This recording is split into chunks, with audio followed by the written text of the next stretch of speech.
for the mayor. I have not heard from her, so hopefully she is en route.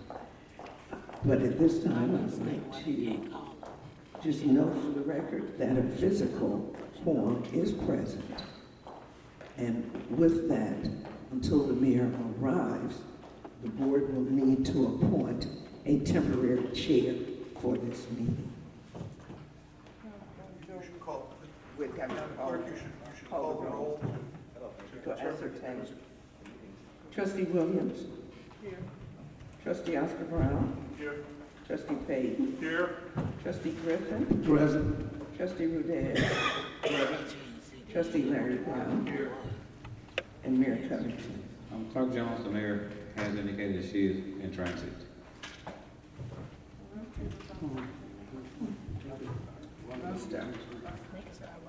Okay. Now, now, The motion should be in order to appoint the presiding officer. I'll make a motion to appoint Joseph Rudez as temporary pro tem.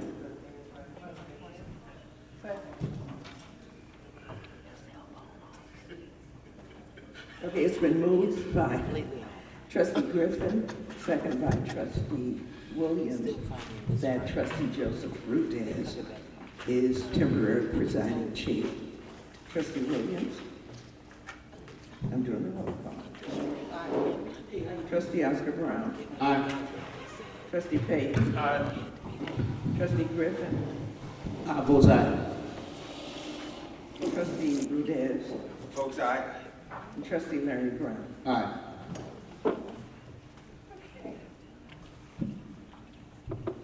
Mr. Rudez? Chair is yours. Madam Clerk, stand for the Pledge of Allegiance. This meeting is now called to order. Roll call. You good with that? All right. I pledge allegiance to the flag of the United States of America and to the republic for which it stands, one nation, under God, indivisible, with liberty and justice for all. Approval of the minutes. So moved. Second. I do have a correction, I'm sorry. I said, who made the motion? Trustee I did. Griffin. And second by? Trustee Oscar Brown. Trustee Larry Brown. Yeah, in the minutes of the October 14th meeting, it shows me as being absent, and I was here. October 14th? Yes. Okay. I've got you present in one and absent on the other. Thank you, I will make that correction. Thank you. Anybody else? Any questions, any changes? Roll call, Madam Clerk. Trustee Williams? Here. We're voting on the minutes. Oh, aye. Trustee Oscar Brown? Aye. Trustee Payton? Abstain. Trustee Griffin? Votes aye. Trustee Rudez? Abstain, I was absent. Trustee Larry Brown? Votes aye with the changes. Motion carried to approve. Okey-doke. Report of elected and appointed officials. Any reports? Well, I'd like to make a brief report. I'll keep it brief. I had the opportunity of going to Springfield last Thursday, and the reason for our visit to Springfield is that we had an opportunity to get funding for Pine Lake, which is referred to as the OSLAD grant, which will help us develop Pine Lake into what it should be. Anyway, the presentation was for 3 minutes, and the opportunity for us to acquire $450,000 in funding for improvements to Pine Lake was down in Springfield. And I'll give you guys a brief summary because we're going to be moving this meeting kind of fast tonight and try to take care of the business of the people. So real briefly, Mr. Townsend, which is the public works consultant, was also accompanied me down to Springfield, and we had the opportunity to talk about some of the things that is necessary to start immediate improvements for Pine Lake. What we started with was, I don't know if everybody can see this, but this is a rendering that was done maybe in 2010 on how we can improve Pine Lake. In this rendering, we have an amphitheater, a floating stage, a focal backdrop, a focal fountain, a woodland walk, fishing pier, and a preserve, which would include rest areas, day and night camps, environmental and education centers. Also, item number 8 is an overlook pavilion where you can see the whole facility. Number 9 is a discovery center, which would include bike rental, canoe rental, large pavilion, and restrooms. Discovery pavilion, extended parking, and ADA compliancy in the parking lot. So, you know, the grant won't cover everything that we desire of, but what it would cover, the opportunity to renovate the washrooms, bring them up to date, renovate concession stands, add new fishing piers along Pine Lake. Bike trail, not a bike trail, a walking path, an environmental thing. And this walking path, the good thing about this walking path, that it connects right into Governor State University. So as we described to the panel down at the Illinois Department of Natural Resources, that this just isn't a university park project because now it becomes a regional attraction. So that's just a little short summary. I think we're in the running. We did a very good presentation. The grant has been cut down from $450,000, but I'm pretty sure we'll get to $225,000 to $250,000, which we can start construction of Pine Lake right away. And we have 2 years to complete it, so keep your fingers crossed, residents. It's going to be good, and that's a brief report from me, from our visit down to Springfield. Trustee Larry Brown. Thank you, Mayor. Trustee Udez. I met with Mr. Bob Howard, who is the representative for District 1 of the County Board, and he mentioned to me again about our interest in using 90 Town Center as the area where we have traffic court for Will County. He mentioned, he stated that if we need upgrades as far as the bathrooms and that he's willing to oversee to get that done for us. And he stated it would be no cost to us. So I let him know that we were very much interested in it and that our village manager was already in contact with individuals from the circuit clerk's office. So just with that, I think, and I do have his phone number. Mr. Lafayette, I can give you that number. You can. It's obvious. I don't think these individuals have been talking because I mentioned to him that we've spoken with several individuals and evidently it's not gotten back to him. So let's say he is our representative on the county board, and I will give you his phone number. And I say he's looking. He will be expecting your call. Thank you. Trustee Williams, glad to have you back. Thank you, glad to be back. Hi, everyone. I want to tell all of you, you're great. I'm great to hear you back. Can hear you. There you go. It's great to be back. Thank you. We have vital work to do, and I plan to be a part of it. I want to thank all the community for all the support I received, cards, phone calls, wishes, well wishes, and everything. It really makes a person feel appreciated. I've heard some rumors and concern about what was wrong with me and how I'm going to be. So I wanted to clarify that. The doctors operated on my head to remove a non-tumorous tumor, not cancer. No, not cancer. And it was in my head. Okay? The doctors removed the tumor, so God willing, that's the last I'll ever hear of that. It's been a long journey, and I still get tired. So if I fall asleep up here, somebody wake me up. But seriously, I'm just joking now. But seriously, I have told everybody that I'm all right, and I am. I don't want to take up too much of your time, and we got work to do. So let's get it done. Welcome back, trustee.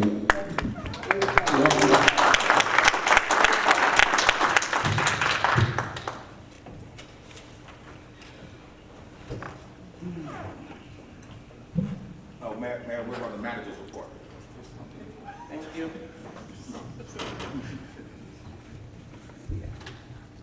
Good evening, Mayor, Board, residents. I'll try and keep my report brief tonight.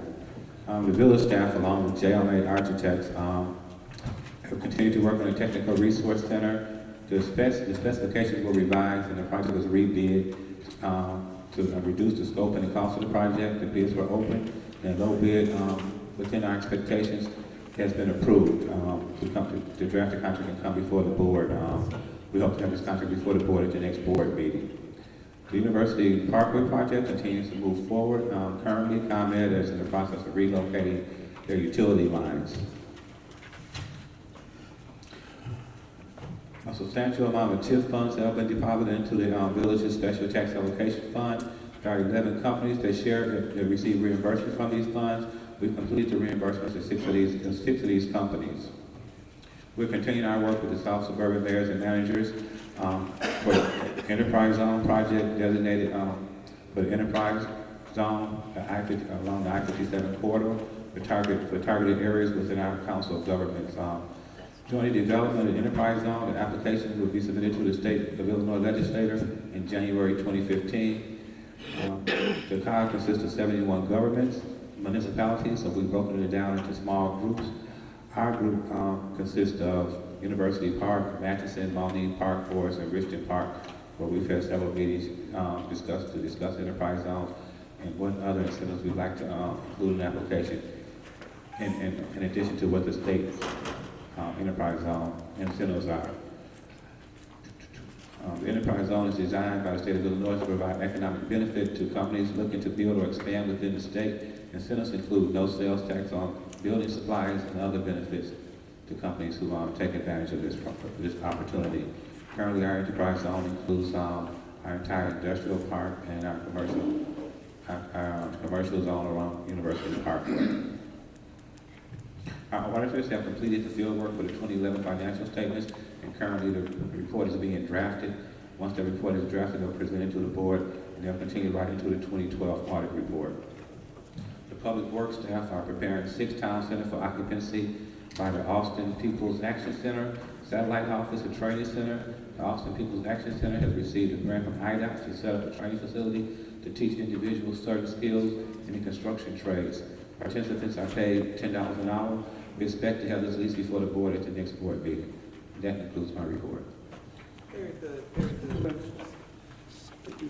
You say $10 an hour for? Currently, participants in the program receive $10 an hour as they're being trained in the construction trades. Currently, they have 45 slots. They want to fill 20 slots immediately, so it's a great opportunity. Let's say it's being entirely funded by IDOT. And the object is, that's how you do it. Okay. Also, the fact that they're going to put $9 an hour for it, there will be hiring returned citizens, which would be ex-offenders and kids from 16 to 24 and seniors, along with the WIC program, along with other entities. So she just called me this morning, she's off the plane, and she can come back and see her. We can't hear you. I said she will be by this week. Ms. Williams, that's coming with the IDOT program, and the senator to review the center. And there will be jobs for seniors, return offenders, and children from 16 to 24, and they will be wiring it up next week, she said. Okay, thank you very much. Mr. Lanier, I'm sorry, questions? I don't have a question, but I do have I'll wait till you get finished, Mayor. I'm sorry, no question. No, I'd just like to, go ahead, no questions right now. What do we do out here? Okay, Okay, well, I do have a question there. Manager Lanier, as you know, the chief has been very aggressive in getting illegal guns off of our streets, breaking up burglary and drug rings, and providing an open dialogue, presence, and partnership with the residents. He has made a real impact on reducing crimes in University Park, and we are all better served by his efforts. Chief and I have discussed the idea of creating a non-emergency anonymous tips line at length to allow residents to anonymously call in on unusual or unlawful behavior in the community and to partner with our police in reporting and in many cases stopping crime before it happens. This anonymous tip line will allow that cooperation and partnership between our residents and police to continue. Remember, if you see something, say something. By working together, we'll make University Park a safer place to live, work and to raise our family. And to that end, I would just ask you to make a motion, if the board concurs, to direct the police chief to establish an anonymous tip line at the police department to be administered and monitored by the chief's staff after it passes state and federal law. Once the number is established by the chief, we'll disseminate it to the public. Is that okay? I could certainly encourage the board, but I don't think I'm in a position to make a motion. Not on the agenda. No. Oscar says not. Put it on the next agenda. Yeah, like on the next agenda we can, but it's not. Great idea. Do we need a motion or a vote to actually get that passed? No. No. We have to put it on the agenda. We have to put it on the agenda. Yeah, I have a weekly one-on-one meeting with department heads. I meet actually with the police chief tomorrow morning, 10:30. We'll make that one of our topics of discussion on how to move this project forward. All right, thank you. Ms. Lanier, did you find anything else about those trees? Because they're decaying constantly up and down the street. I took pictures of it this week. Last weekend rather. They're decaying. Like, if you talk to some, because I see a lot of the companies coming to cut them down. Are we doing anything about it? Yes, Mayor. Currently, we are cutting down trees. We've been cutting down trees on a daily basis. We started at the end of the city toward Black Hawk, and we're moving forward. We're also looking for grants to replace these trees. We've heard that there are grants that will give us an opportunity to pick from 1 to 5 trees for the rest of to replace the trees that we cut down. So we are attending to this. Okay. He's not here. What about the leaves pickup? Are we picking up the leaves for the residents that they transfer in? The branch pickup ended, I believe, in October, maybe 2 weeks ago. The branch pickup ended, ends a certain time every year. And then we go into the tree cutting. We don't pick up leaves. No, I mean, that's what I had a question. Someone said they tried to call your office and wanted to know about the leaves, so I thought I'd ask you that No, question. we don't pick up leaves. We sell people leaf bags, and the garbage company picks them. Okay. All right. Any other questions for the village manager? I have a question, Madam Sure, sir. I have one question and I'd like to make a comment. First, how are the efforts coming on Fiesta Drive in regards to street repairs? It was just brought to our attention recently that Fiesta Drive seems to be a neglected street. I spent time talking with the residents and with Public Works, and we promised them that it would not be neglected anymore, so we've got people going out to look at it, to plan, to look into our street pavement program, hopefully next year, and certainly to get the streets on right away, get the street lights on right away. And I also like to take this time to offer my congratulations to you, Mr. Lanier, on your induction to, I'm going to try and get this one right, Phi Alpha Alpha International Honor Society for Public Affairs and Administration. For a little bit of background of what Phi Alpha Alpha is, Phi Alpha Alpha is a national honor society. That's a national honor society for public affairs and administration. Phi Alpha Alpha recognizes outstanding graduate students in public administration, public policy, and public affairs. Mr. Lanier, it seems as though you are doing an outstanding job, and we want you to continue the good work. Thank you. Way to go, way to go.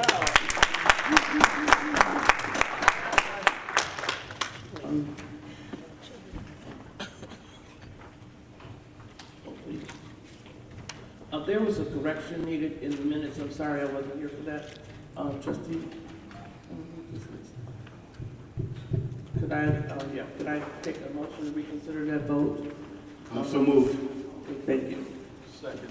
Thank you. Second. All in favor? Aye. Okay, that's it. It's in, thank you, page 3 of 8. It should have been grant participation patchwork, I said 2015. The bottom page, mayor's report, 2015.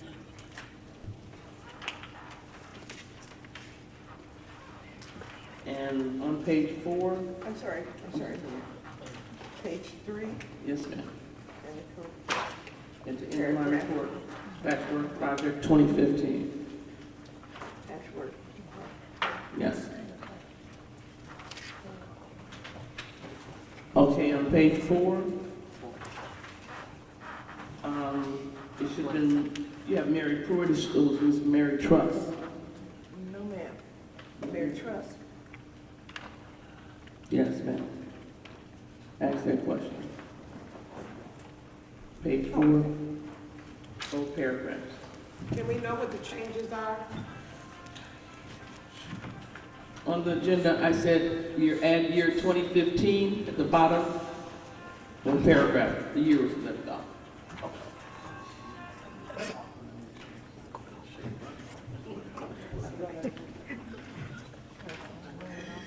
Okay, comment that was made by Miss Mary Trust, not Miss Mary Pruitt. That was a comment, the name from the narrative, okay? Thank you. That's all, thank you. Is there a motion to approve? So move. Second? Second by Mr. Payton. All in favor? Aye. Aye, thank you. Thank you. Motion to approve the minutes of corrections are made in minutes. Motion to reconsider and to approve the minutes. Okay.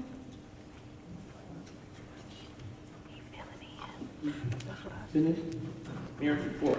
I'll make mine quick and brief. Talked to Senator Durbin and Governor Quinn right now. There's an Amazon project that's going on with 1,000 full-time jobs. I asked that we be considered, University Park, just be considered for that position. We have the room, we have the space, so we're waiting for them to come back to us on that. But I want to make sure that we were considered in that. Wednesday, there was a meeting in Springfield. The GSI Robinson Engineers had got something for our grant for the Pine Lake. It's $225,000, but right now it's pending, and we should hear something by next year of that grant. Not next year. Well, they were saying. first of the year. First First of the year. of next year. That's what I said, next year. Okay, global and international, there was a meeting with myself, Mr. Lanier, Trustee Griffin, of a lighting project, which is really, really something fantastic on LEDs and a smart application that adopt that. Then we had another meeting with house seekers, another meeting with them, with the mayors. The mayors in the south suburban areas, we were concerned about, they were searching the homes and sometimes they weren't contacting our police. I don't know if they contacted our police chief, but some of them they did not.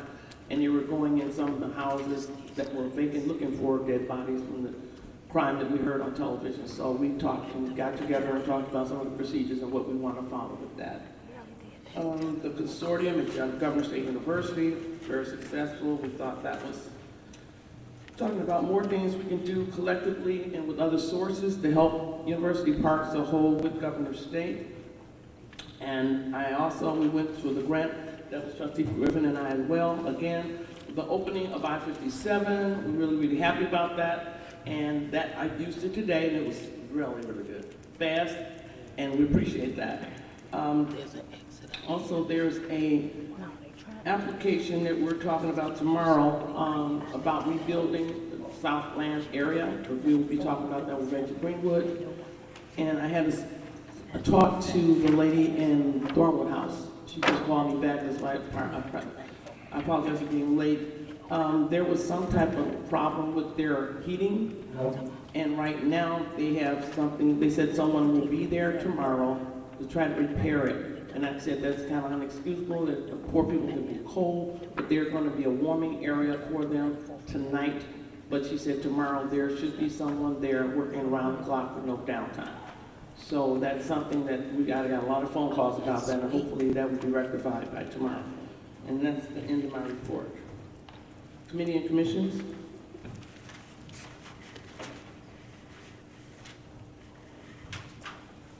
Reports of the officers.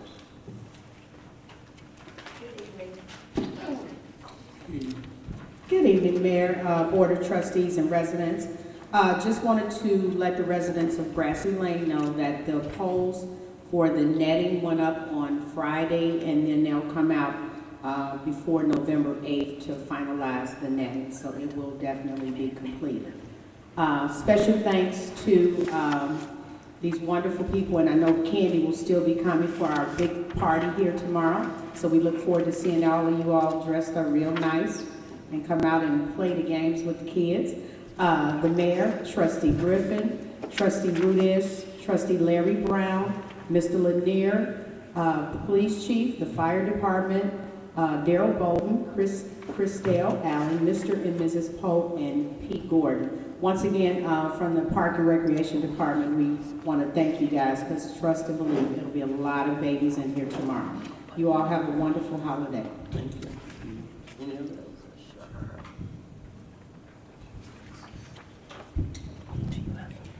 Good evening, Mayor, Public Board. Just wanted to report, Mayor, at Mr. Lanier's direction, we had gotten some calls about Thornwood House also. Went over and talked with the management over there, and they said they were having some problems with the boilers. They had some new boilers put in last winter season. They were having problems with them already this year. So they did say they were having people come out and look at those, and they were putting out a letter to the residents to explain the situation. Also, University Police, some people had concerns about Thornwood House. We regularly walk through there, second time this summer, with the events that are happening in Indiana. We walk through Cityscape.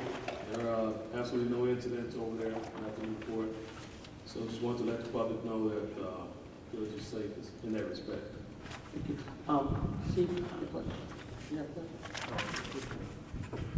I'd like just to make a comment, just as a follow-up to both what the mayor and the police chief had to say. I met with the tenant association at Thornwood House this morning. You know, as you may or may not be aware, that we've been having an inordinate amount of problems and disrespect from the management in Thornwood House. And I would just want the residents of Thornwood House to know, because it doesn't appear to them, since their heat has now been out for 2 weeks. 2 weeks, not a couple of days. The heat has been out for 2 weeks. And the Tenants Association has been diligently working on trying with the management at Thornwood House to have your heat on. So I know some of the residents are concerned that there's not enough being done, but you know, that's really part of the problem. I know that the Public Safety Committee, chaired by Roosevelt Martin and with Trustee Larry Brown as the liaison, and James Young representing the township, Mooney Township, have all been working for the last about 5 months with Thornwood House to try to get a lot of these problems that they've been experiencing, from trash to crime to just disrespect, corrected. So again, for the tenants of Thornwood House, your tenants association is trying to do something for you, and they've written letters and petitions and so forth to try to get this corrected. I have a question. Well, not a question, a comment. Thank you, Chief, for that report. Thank you for knowing that you went around. I didn't even think about Cityscape. That was an area as well. Also, there was a terrible, someone sent me a picture of, I hope that was someone captured these people rather, on Circle Drive, where they pour in on the, sorry about this, Trustee, is the main thing, the guardrail. They not only brushed it, they ran up on it and inside the park. It was terrible. It's absolutely terrible. But see that it's back together, the railing's back, and the Chief took care of that, and I thank you for that, Chief. Excuse me, Mayor. Just to inform you, the Park and Rec staff reported it on that Sunday when it happened. They didn't hit the guardrail. Guardrail was okay, they just tore up all the playground equipment. The picture I saw. Yes, but immediately the chief and his staff did an outstanding job and did an investigation that Monday. So we are waiting to pursue it legally. Thank you. And here, just on the note of what you just said, the lady, I just talked to the head person in Boston, and she said that they inherited this heating thing, but I just told them it was really, really bad. It was unacceptable. So they're sending letters to the association, just call me as well, and they're gonna send letters to our elected officials even higher. So hopefully they won't have to go through that. I asked her to make sure, the problem is they should do due diligence.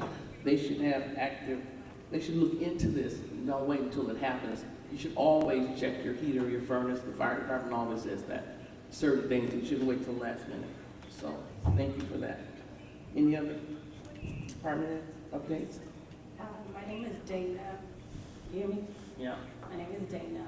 I work with community relations. I'm here in place of the manager of community relations, Mr. James Bell.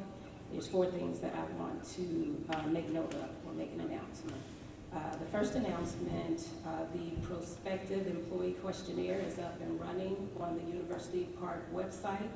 We encourage all residents seeking employment to fill out the form so that we can match you to jobs as we learn of their availability in the industrial park. On Tuesday, November the 11th, 2014, the Village of University Park will host a Veterans Day brunch for every veteran resident of University Park, which is offered free of charge. Each veteran is able to bring 1 guest for lunch.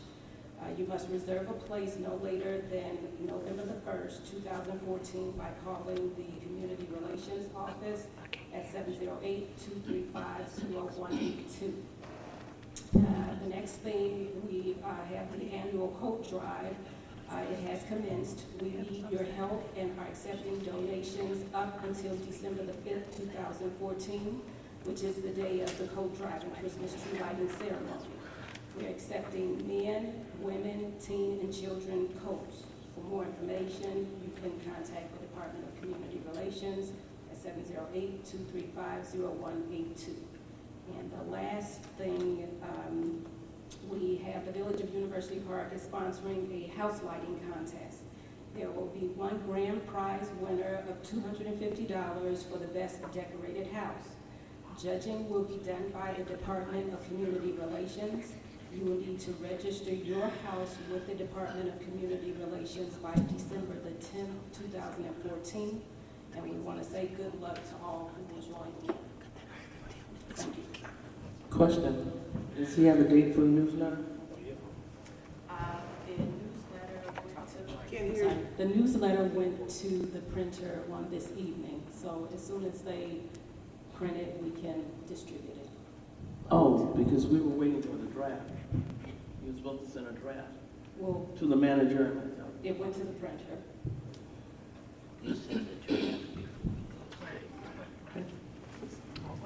Any questions?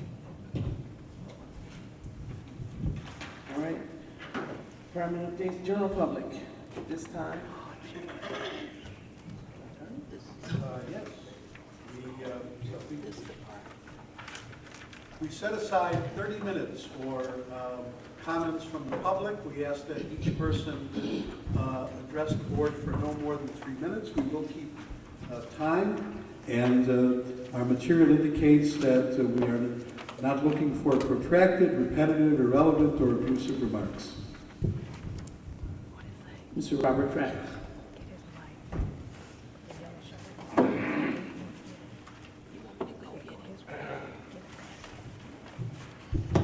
Good evening, board, residents, fellow citizens. I have a couple of items I'd like to talk about and I'm not happy with. I understand the board is getting compensation according to the next ordinances, an increase. I'd like to know where we're going to get the money from when the deficit. The citizens of University Park are not satisfied with your progress. There's a total lack of progress, constant bickering, blatant disrespect for the residents and taxpayers. Okay.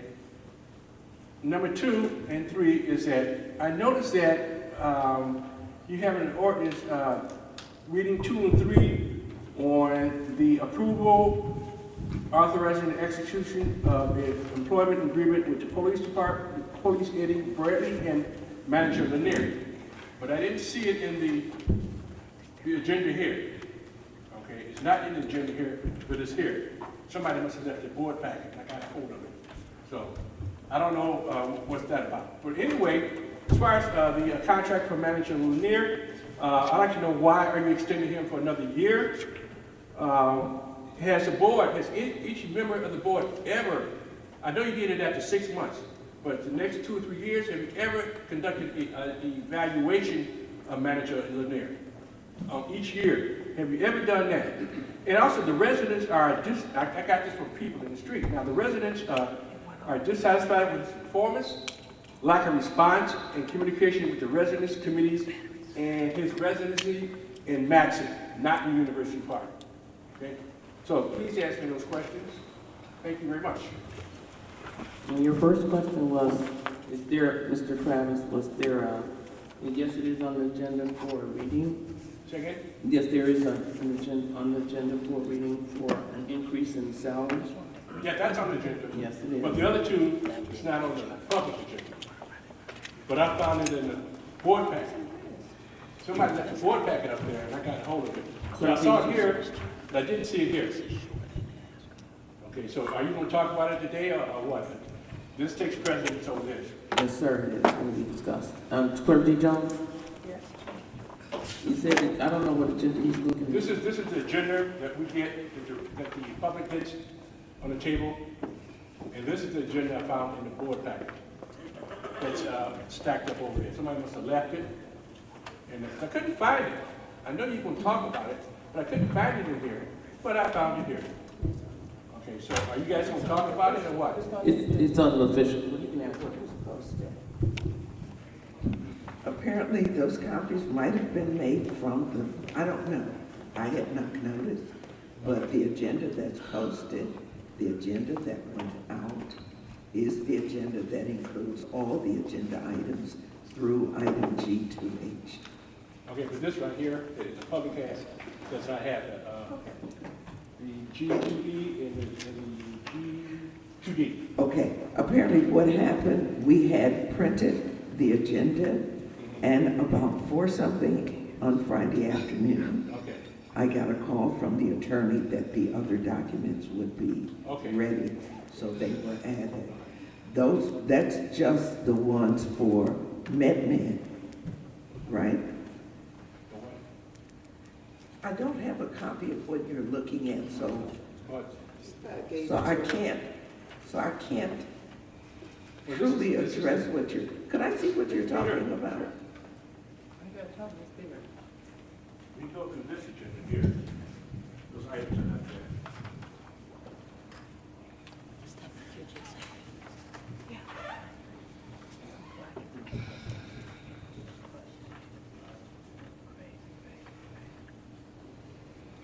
And your 10 minutes is up. He's not speaking. What items are not here?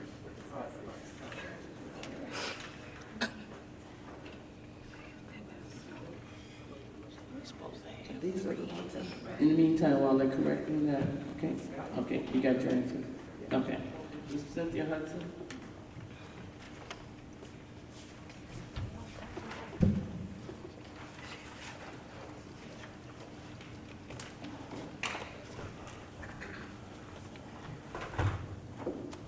Good evening, Mayor Covington, Board of Trustees, audience and viewing audience. My name is Cynthia Hudson. I'm here on behalf of some of our great students that we have in our community. Some of the students from Creek-Money High School that's taking the Spanish class this year, they're taking a trip to Spain, and they're going to go to Cordoba, Madrid, and Seville. We had a meeting on September 23rd. We had to sign the kids up September 30th. They want paid in full $3,000 by the end of the year, basically. And I know my son, Levante Hudson, as well as 1 or 2 other students from University Park that I know of, DeMarcus Davis and possibly Tyreek Barnes, they're going to go. They're trying to raise money to go on this trip. So I called Fannie Mae, not Fannie Mae, I'm sorry, World's Finest Chocolates, and we're selling the deluxe pecan cashews as well as the cashew clusters. And we're selling them for $10, and we apologize that some of you might think it's a little steep, but we're trying to raise this $3,000 by the end of the year so the kids can have this great opportunity to go to Spain. They also have a donation page set up for each child that's going. So if you're interested for my son, you can see me to get that information for him. I also would like to say that these same 3 students, as well as a couple other students from University Park, they're part of a program that the Alphas have, the Leaders for Tomorrow program. And these students have been in the program for all 4 years. This is their senior year. They're graduating. And one of the ways the Alphas support the kids, they give them scholarships when they graduate. And to fund this scholarship, one of their functions is their Black and Gold Gala. They're having their 25th Black and Gold Gala on November 15th. And it's going to be at the Hilton Oak Lawn. And they're also selling raffle tickets. You can get a book of 6 for $5 to help support that program. So I just wanted to let you all know some of the great things that your youth is doing in this community. So if you can, support them. And when you see me, don't get mad at me because I'm going to be selling everything I can get my hands on. Thank you.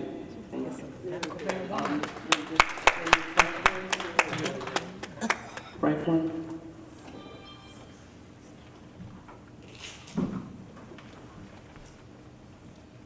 Good evening, board, and all the elected trustees, and welcome back, Ms. Williams. I pray for a speedy recovery, so God bless you.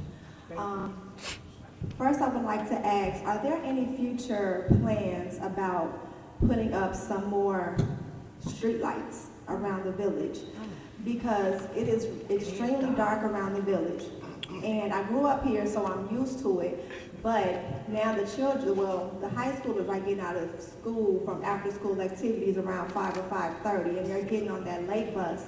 So they're coming home off the bus about 5:45, 6 o'clock, and they're walking in the street, and it's very dark. And sometimes it's very hard to see them because they're wearing dark clothes.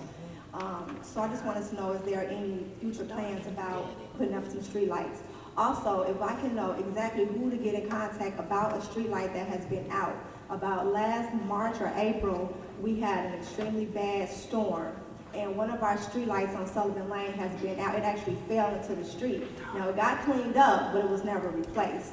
And we called Village Hall. Village Hall gave us a number. That number gave us another number. Nobody's taking responsibility for replacing the street lights that came out during the storm. So that street light is around, it's on Sullivan Lane. And Okay. What's the address? I'm sorry? What's the address? It's around 688, 686, around that area. It's completely dark over there, and it's a lot of children in that area. It's completely dark over there. There is a street light on the corner of Hickok and Sullivan, but once you go up Sullivan Lane, it's completely dark up there. And it's Sullivan Lane, period, is very dark. So if you guys can give me some direction, I would appreciate it, and who we need to speak to about that. And lastly, we're asking, the University Park Alliance is asking for your prayers for safe travel. We're going to a tournament in Crown Point on November 8th. We're taking all of our levels out there. It's a Saturday. We're going out there Saturday evening. All of our levels are going. And then the PV and varsity levels are going to St. Louis Thanksgiving weekend, which is Friday, Saturday, and we'll be coming back Sunday. So we require your prayers for safe travel. Thank you so much. Now, what the first part of your question is, streetlights, as a matter of fact, Trustee Griffin and I did have a meeting with Global Light, and they gave us a real nice package. So we're hoping, and then there's one, hopefully that'll be on our agenda next time, so we can talk about the lights. And yes, we do have the lighting here with the, we're really, really aware of the problems. I have a light on my main street too that's been out for months. So really, you're supposed to talk to Mr. Lanier, and Mr. Lanier is the village manager, and contact him and let you know about the lights being out. He is the village manager. He runs the village day-to-day process, so that is his sole responsibility to take care of that for you. But yes, as far as that, we are talking to people to get additional lights at the village. And it is a cost, but sometimes we're trying to get away from it as much as possible. But that is something in the works right now. We know University Park has always been dark, and we want to work on that. Thank you so much. Thank you. I'm sorry. Sure. One of the things that we probably need to consider as a board is to look at replacing the lights, maybe with LED lights, because we will be able to double or triple the lighting level and reduce the energy costs associated with it to a tenth of what it now costs us. So we probably need to look at a long-term And then, the lights last for 15, 20 years on top of it. So over the long term, it may be good to pursue that. We maybe also be able to get a grant to help us along those lines. But that's true. That's what the whole meeting was about. And we're going to have a presentation to the board, and it is about LED lights. Additionally, and safety, not only that, they're talking about putting advertisements on it to bring us revenue. They're talking about having sounds on them, to have alerts on them as well throughout the village. So it's called Global International. We had a meeting last Friday, Trustee Griffin. Yes. And that's what we're going to bring to the board, so someone can make a presentation and see the savings. So thank you very much. Next person is Paula Wilson. Next person.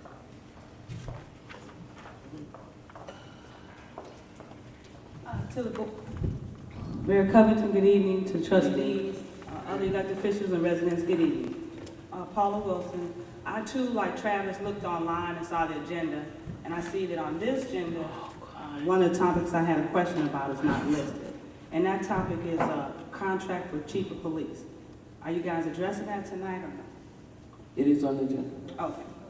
Because it's not on the one that's in the back. So the question for that is, can you explain to the residents why we're all of a sudden doing a contract?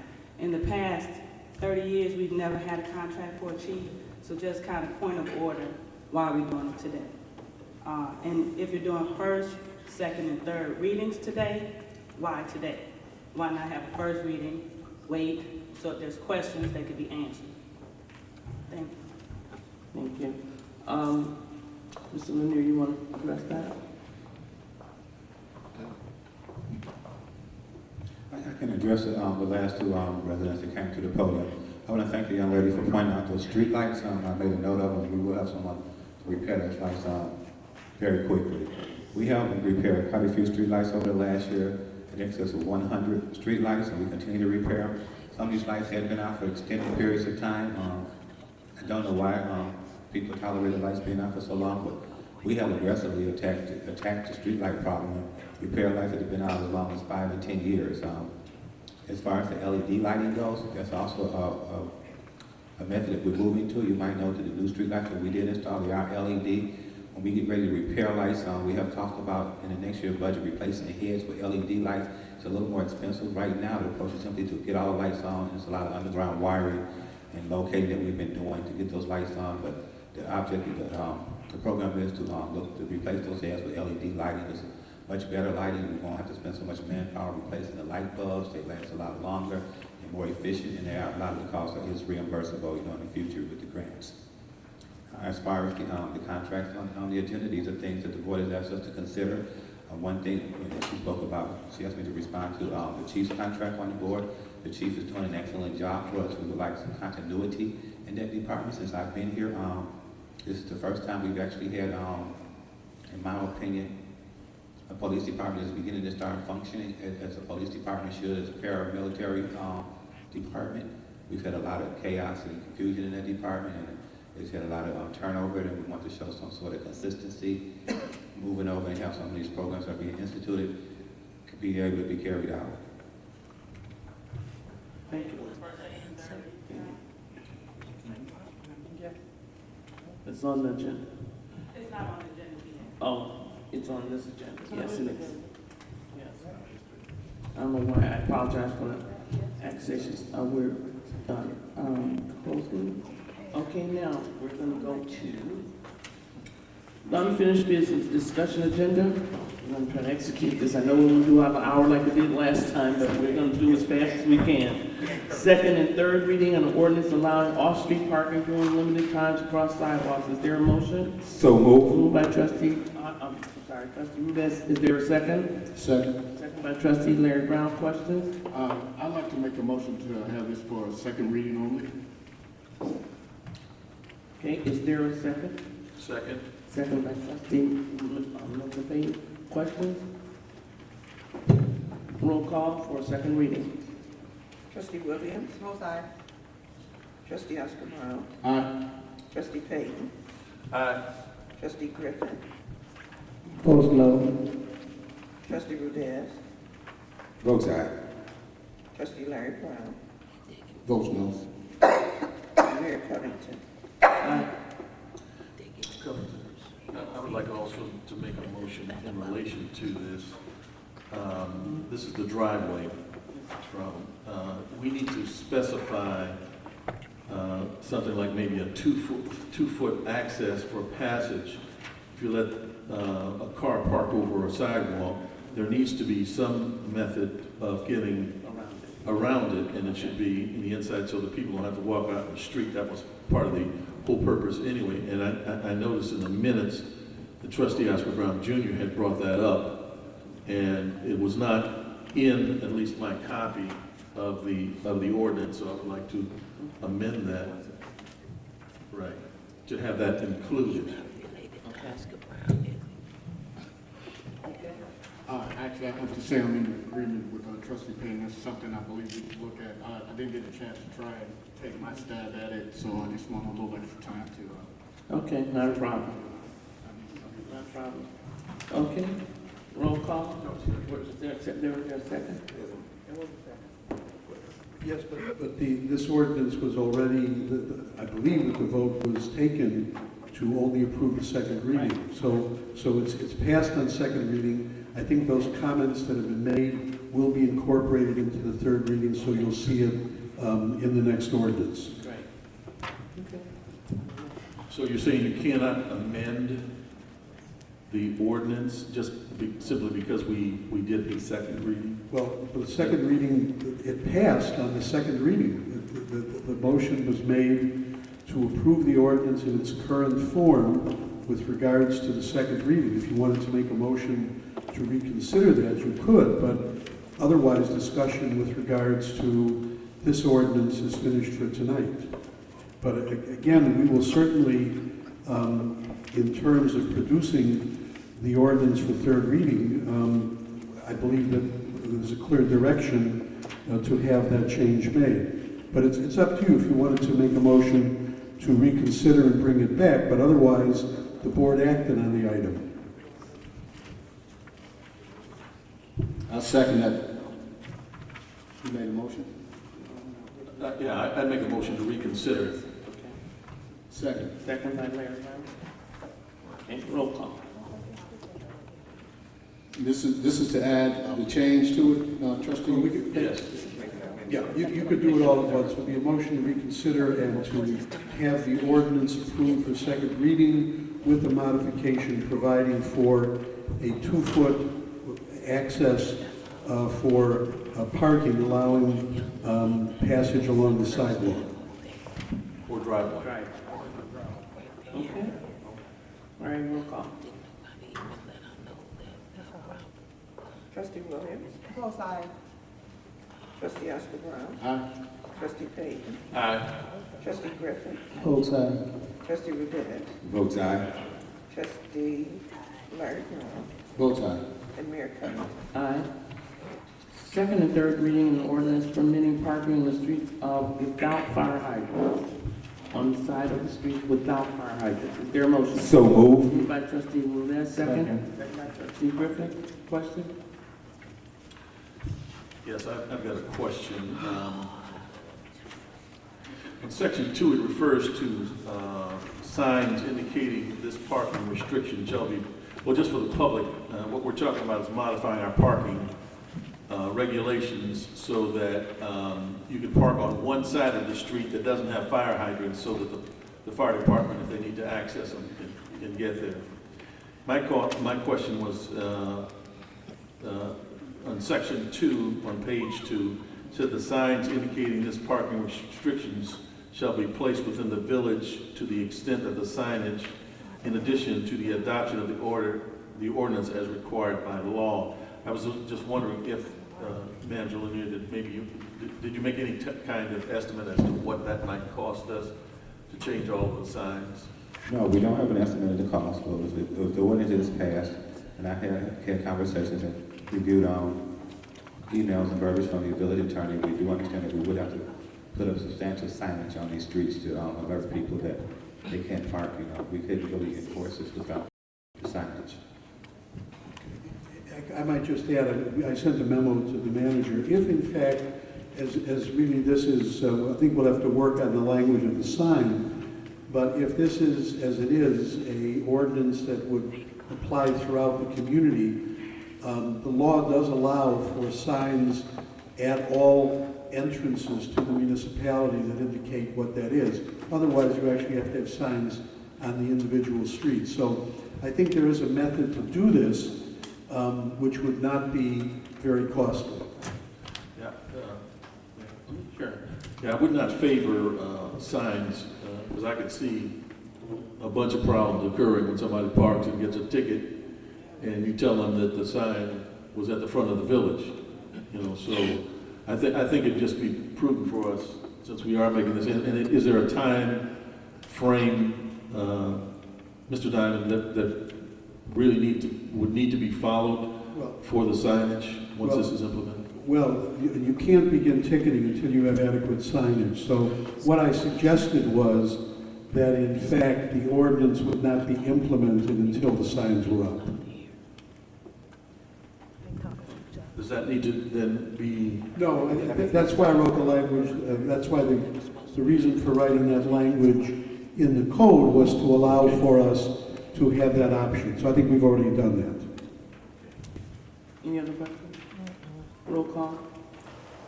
Trustee Williams. Both sides. Trustee Oscar Brown. Aye. Trustee Payton. Aye. Trustee Griffin. Vote aye. Trustee Rudez. Vote aye. Trustee Larry Brown. Aye.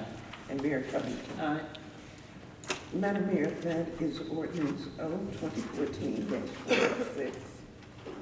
I'm sorry, I didn't hear you. 46. Thank you.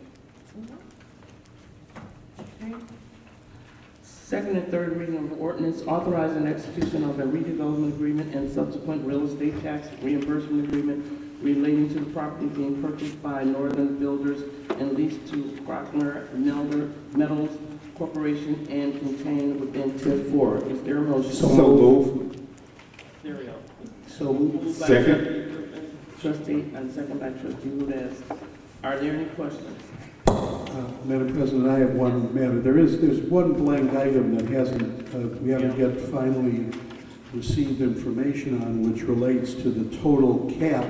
I don't think that's really a problem because of the fact that the TIF dollars in this situation will only go on for several years. But I would hope that perhaps otherwise everything I think has been worked out. But I think that the maker of the motion should make the execution of the agreement subject to the final approval of the village manager. I'll make the motion with the stipulation that the attorney state. And I think we'll have, if this passes tonight, I think we'll have a final answer and fill in that blank space, hopefully by tomorrow. You have questions? Yeah. Yes, sir. I have a few questions. This is a TIF agreement in part, but a shorter TIF than what we normally see. I notice it only runs to, what was it, 2019, is it? Yes, that's the end of this particular TIF. Okay. So what we're saying is that, I'm looking at paragraph 2.4, and there's a blank there where it says not in excess of the total amount of blank related to the reimbursement. Shouldn't we have some kind of number in there? Well, I agree, but again, because this is only for a few years and because the limitation is to no more than 70% of the TIF, I think this is really a number that isn't going to present a problem.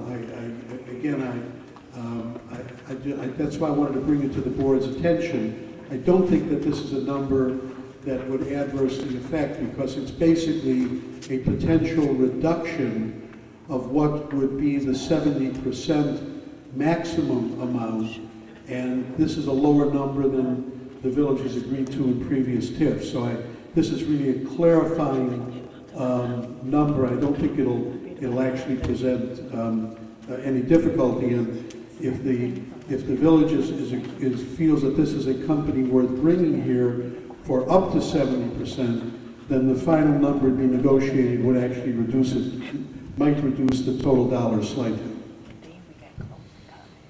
Okay, paragraph 3.2, again, there's another blank here. It says, subject to matters of force majeure as defined below, the developer will complete construction of the redevelopment project within blank days of the date closing on its acquisition of the property. Yeah, and that hasn't been filled in, but I spoke to their attorney today, and I suggested 1 year, that they're obligated to build the building within 1 year of it, and they're certainly prepared to do that. Okay, so can we put 1 year in? And this just Yes. put 1 year in? Okay. Yes. Any other questions? Yeah, I I'm sorry. I do have a question. I'm sorry. Okay, section 4, where it says village agreements for reimbursement to developer of eligible redevelopment project costs. I just was wondering, when will the final project cost be determined roughly for this? In other words, what stage will that number finally be fixed? Well, there are really two aspects to it. I mean, the building, really the final cost of the building isn't known until the building is completely constructed. But remember, for a TIF of this nature, which is not a remodeling TIF, but the building of a new building, the actual TIF amounts that are reimbursable don't actually revolve around the building of the building. They revolve around a number of other factors. Again, we wanted to make sure that there is 2 exhibits that would be attached to this before, in fact, it is signed, and they would, in fact, show the final design of the building and indicate their anticipated amounts that they believe they would be able, under the law, to make an application for TIF funds. There are people from the company here, I don't know if any of them have a comment with regards to these issues. Again, I think this is a very, very substantially less of a TIF agreement than the municipality has typically entered into before. And it is basically goes along with the philosophy of the village, that in fact it wishes to have not as large TIF benefits. These few numbers still exhibits need to be attached before I would recommend the final execution. But they are anxious to go forward. They'd like to begin construction of the building and the sale of or the lease of the property. And so we were urged to try to get it on your agenda this evening for passage. But the motion that has been made would require these relatively minor matters to be fully resolved to the satisfaction of the manager before the agreement was executed. Yeah, well, again, I just have questions here. It's not like I'm opposed to the project. Right, okay. So what's the reason then that there were no exhibits? Because if we had exhibits as referenced, I could, maybe some of those answers I would have gotten. Well, there are no exhibits here. I understand that those exhibits we anticipated would have been prepared by the applicant. By what? By the applicant, because it's basically their estimate of what they feel the total cost would be. Paragraph 4.3. I'm still asking my questions. No problem. Okay. Paragraph 4.3. It says the annual reimbursement amount paid to the developer shall be 70% of the available TIF revenues and shall be paid upon submission of a properly completed request for reimbursement as described below. The parties, and this is where my question is, I'd just like for you to explain if possible for me. The parties will jointly verify available TIF revenues based upon the records of the Will County Clerk. What is available? mean in this May I context? answer that? We have a TIF fund. Those funds are deposited by Will County into a special tax allocation fund. Part of their reimbursement application is the submission of a paid tax bill that we can trace into the Will County's tax fund coming into the village. And that's the only money that we pay TIFs out of. Okay, so you're saying that we have to have the goods before we will reimburse? We have to see evidence that the tax has been paid and the money has been paid into the special tax allocation fund. Okay, so they have to be available. Does that mean that they have not been in any way earmarked also? So if they were earmarked for, Well, those, basically, as you know, the way a TIF works is that in fact, a certain, depending upon what the assessed valuation of the property is to begin with, the existing value of that property continues to be taxed by the governmental bodies, and that money does go to the governments. So it is the increment typically brought about by the improvement to the property. That is calculated by the county and then transmitted to us. But again, no payments would be due here of any sort until, in fact, those TIF dollars came to the village. okay. Section 9 says here, technical resource center donation. And I guess I'm just wondering about the process of having to go through this rather than just taking the 2% off the top while we're allocating 2% of any funds that receives as TIF rebates to the village for specific use in a technical training resource center or similar village facility established for the purpose of career counseling and job trainings. Because in my mind, if we're going to request support for a facility, it'll be the Kids Health Club.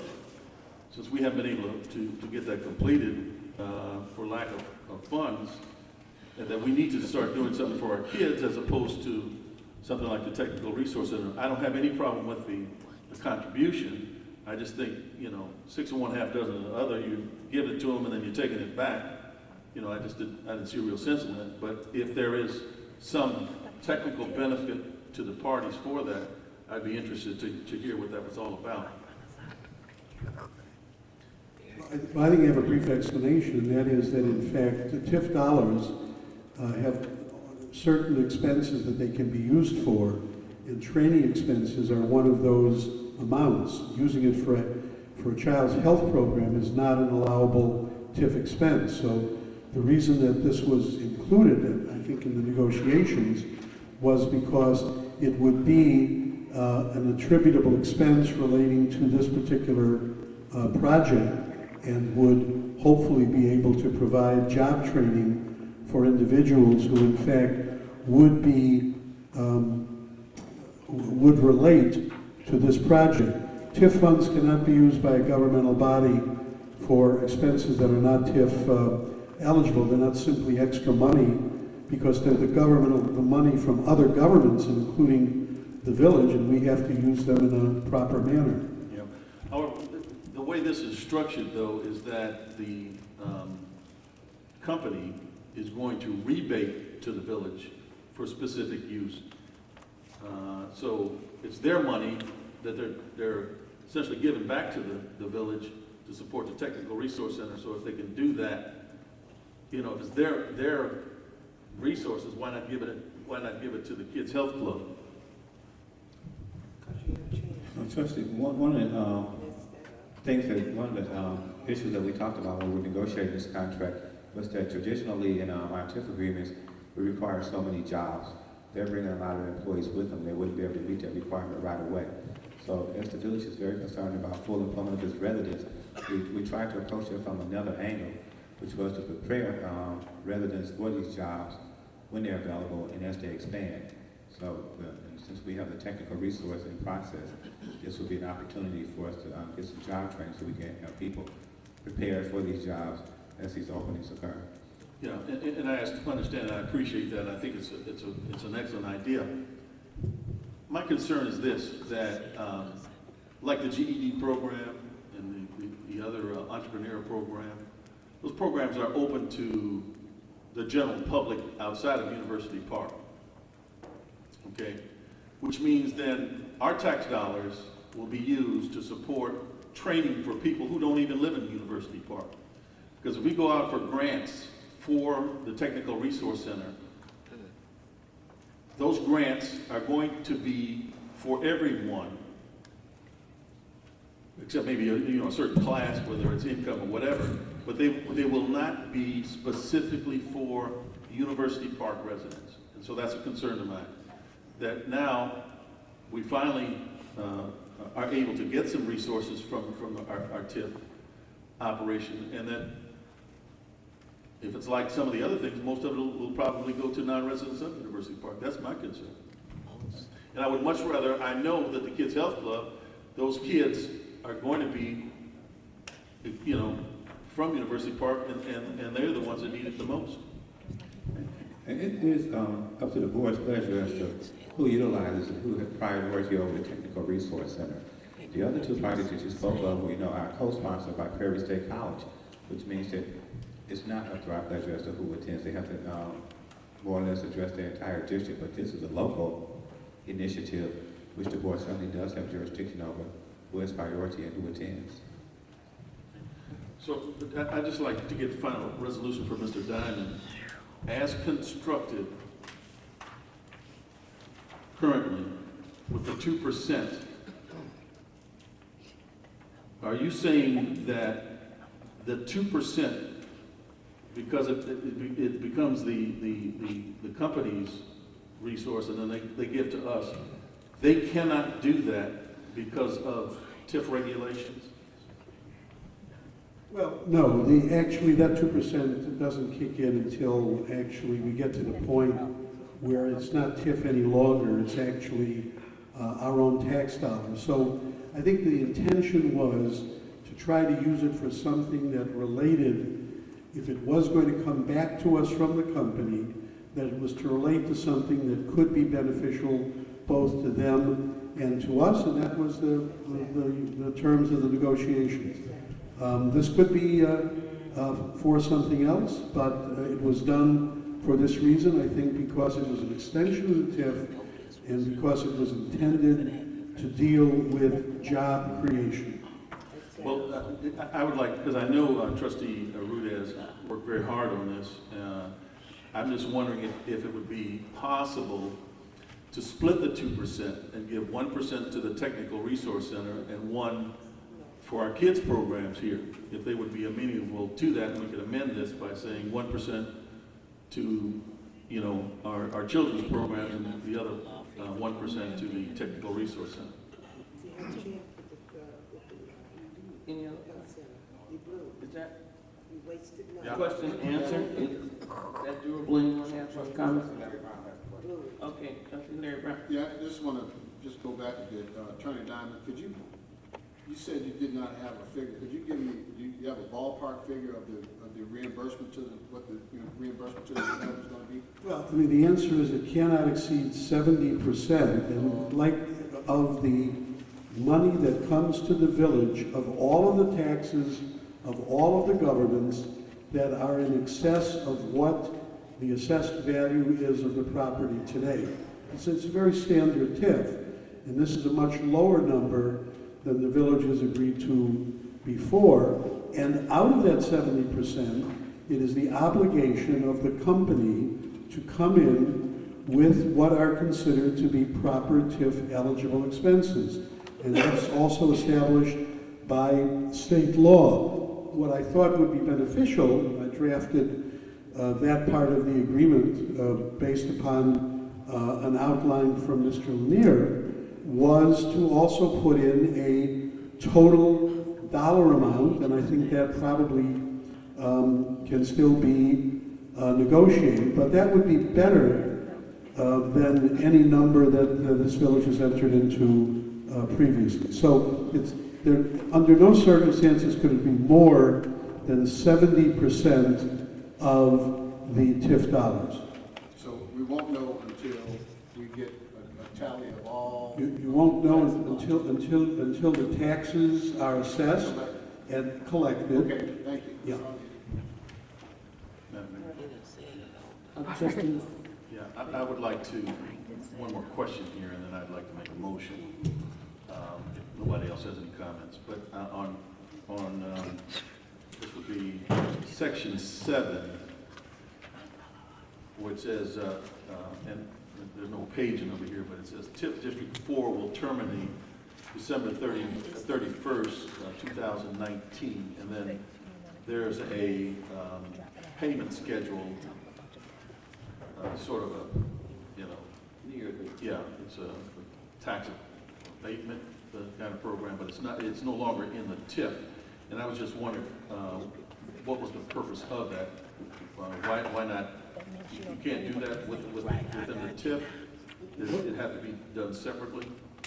Well, because the TIF is, one of the issues here was whether a company was prepared to come to this community to get TIF benefits, which will expire in 5 years. And so the negotiation which took place was that after the 5 years, there ought to be, the company asked for, and it was very heavily negotiated, I think, there would be a rebate of the taxes coming to the village, because we have no control over the taxes of other governmental bodies after the TIF is over. And as you look at that, if you look at the way the negotiations took place, they result in a situation where in the early years, the great bulk of those tax dollars come directly to the village. And once the other TIFs have begun to expire, so that we will be getting more tax dollars from other TIF areas, the reimbursement to this company go up. And so the reason it isn't put into the section about the TIF is it really has nothing to do with the TIF. It is a separate benefit to the company that is established in a way that is beneficial to University Park, so that as we begin getting more TIF revenue from expired TIF, we can then be willing to give a greater rebate to this company. And I think that's the way it was negotiated. And I had no difficulty preparing the language because I thought that was extremely beneficial to the village. Yeah, and I would agree. I would like to make a motion, Mayor, to amend the agreement here. Okay. Before you do that, I have a question here. I too was concerned about all the blanks in here. Not to discourage the company, and I thank you all for coming and we welcome you. But having a blank, all these blanks in here is kind of bothersome to me. Notices of communication to developers will be addressed and delivered at the following address blank with a copy to blank. It's just, that's bothersome. And also the main thing I have concern about for section 9 as well. Now you stated, Attorney Diamond, that first you made it seem as if they had to give this to someone in training. My question is, what type of jobs are they offering? What type of jobs, what's the manufacturing? Metal, sheet metal, right? So you're telling me, again, we have Governor Prairie State that have all these machineries and all this factory equipment. So you're gonna have that type of thing at the Resource Center? You're getting them ready for these. We're gonna have a forklift operating machine over at the Resource Center? Or we're gonna have, it's not that big, and I don't even think it's legally structured for that type of thing. And why can't we just send them there? Nothing was wrong with the other things, since we got IDOT here that is giving training, going to do the same type of training. It's type of a resource.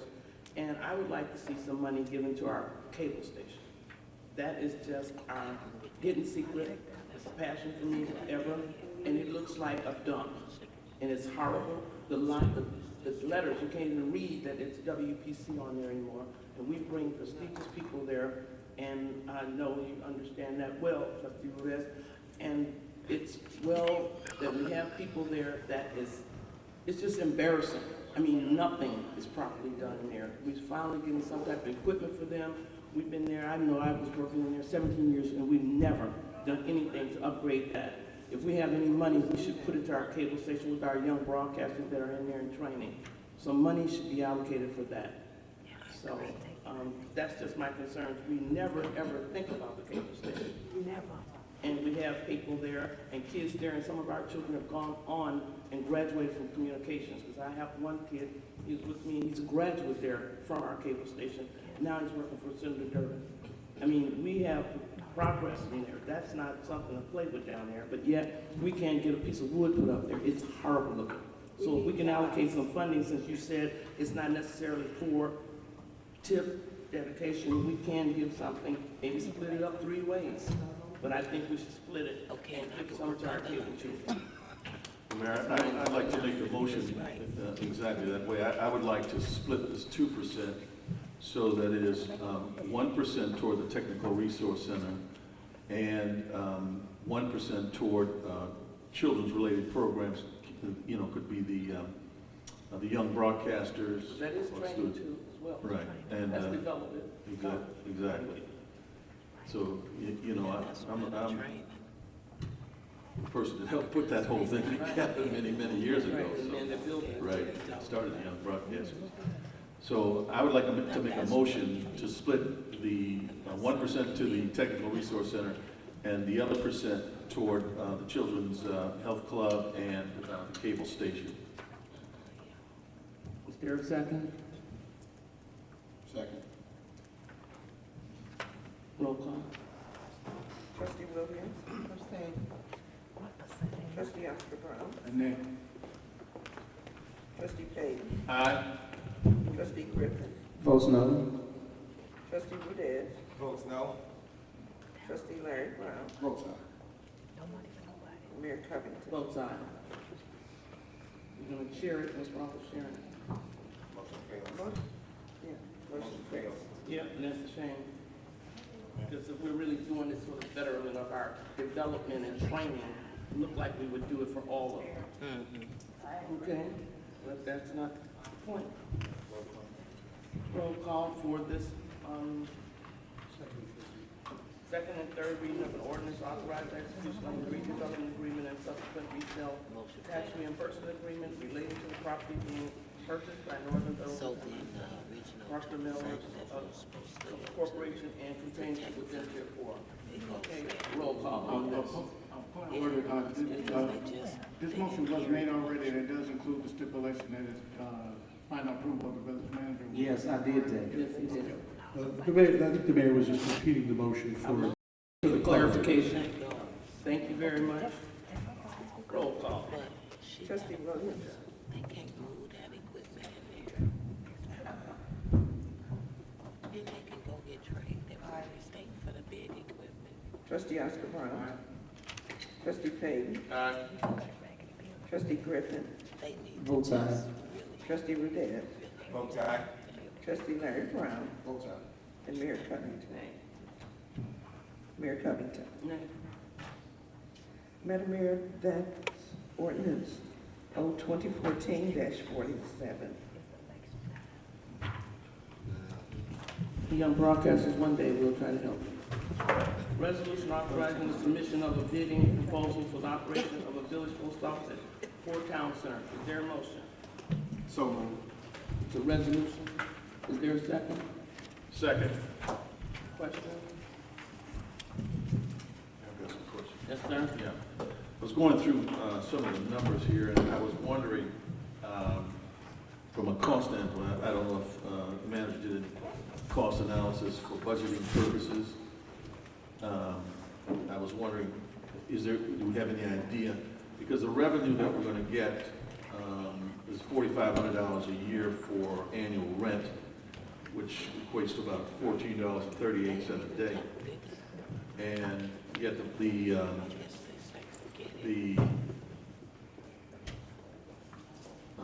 document calls for staffing 6 days a week from 9 a.m. to 5:30 p.m. And so I was wondering what the cost, do we have any idea what the cost of the build-out would be and what the cost of the staffing would be, which would also include any maintenance and insurance on the post office? I think it's a great idea. We need a post office here, but, you know, just for budgetary reasons.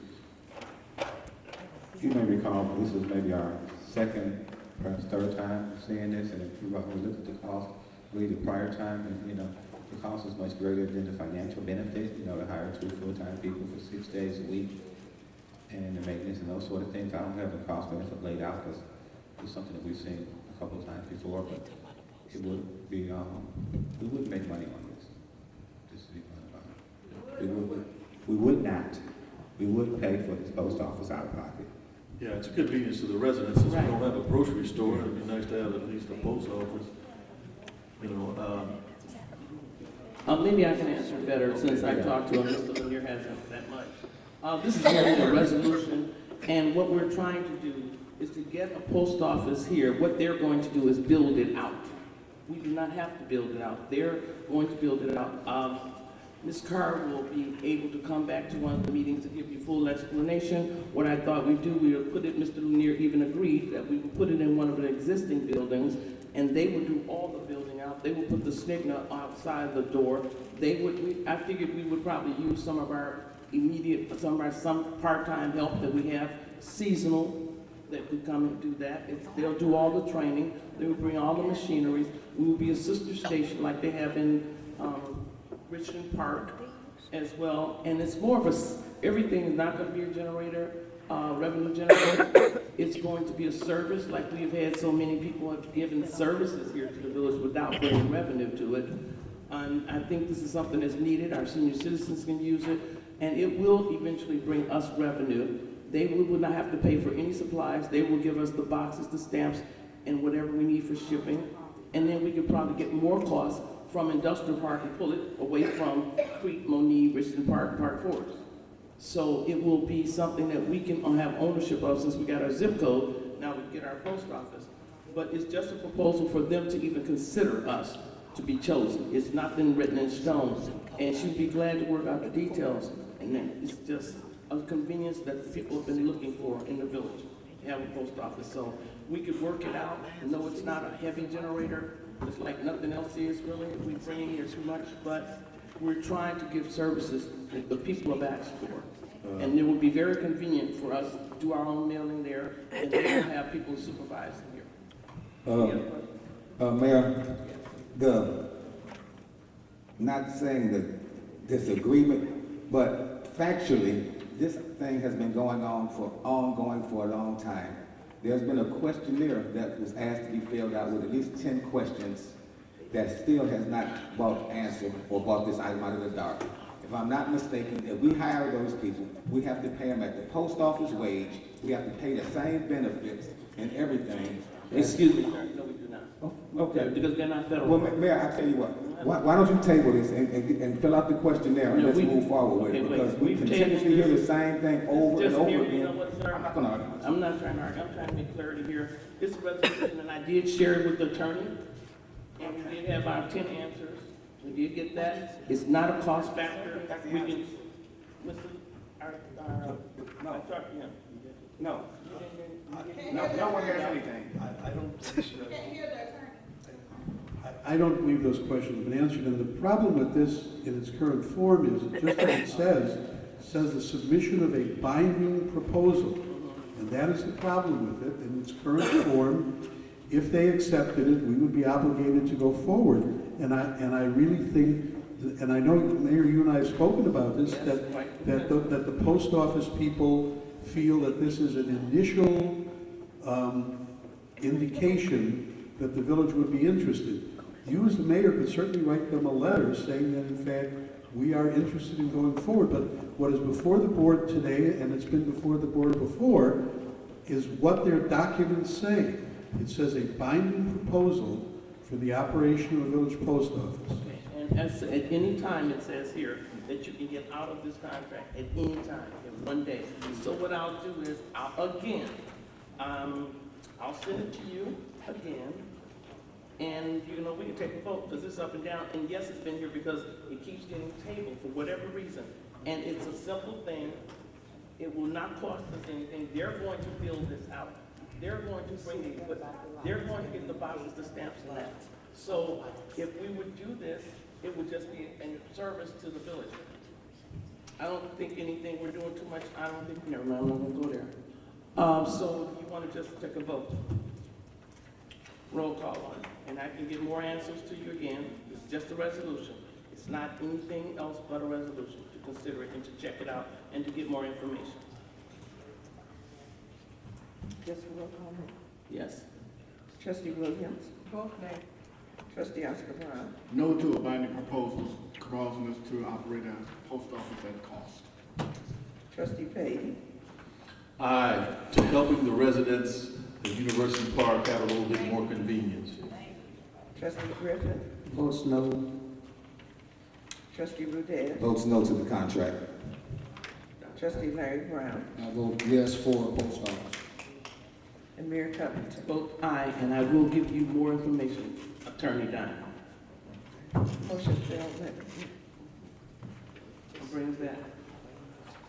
Okay, a motion authorizing execution of an agreement between the Village of University Park and Constituents Outreach for phone apps for citizens. Is there a motion? So moved. Moved by trustee Rudez, second by trustee Griffin.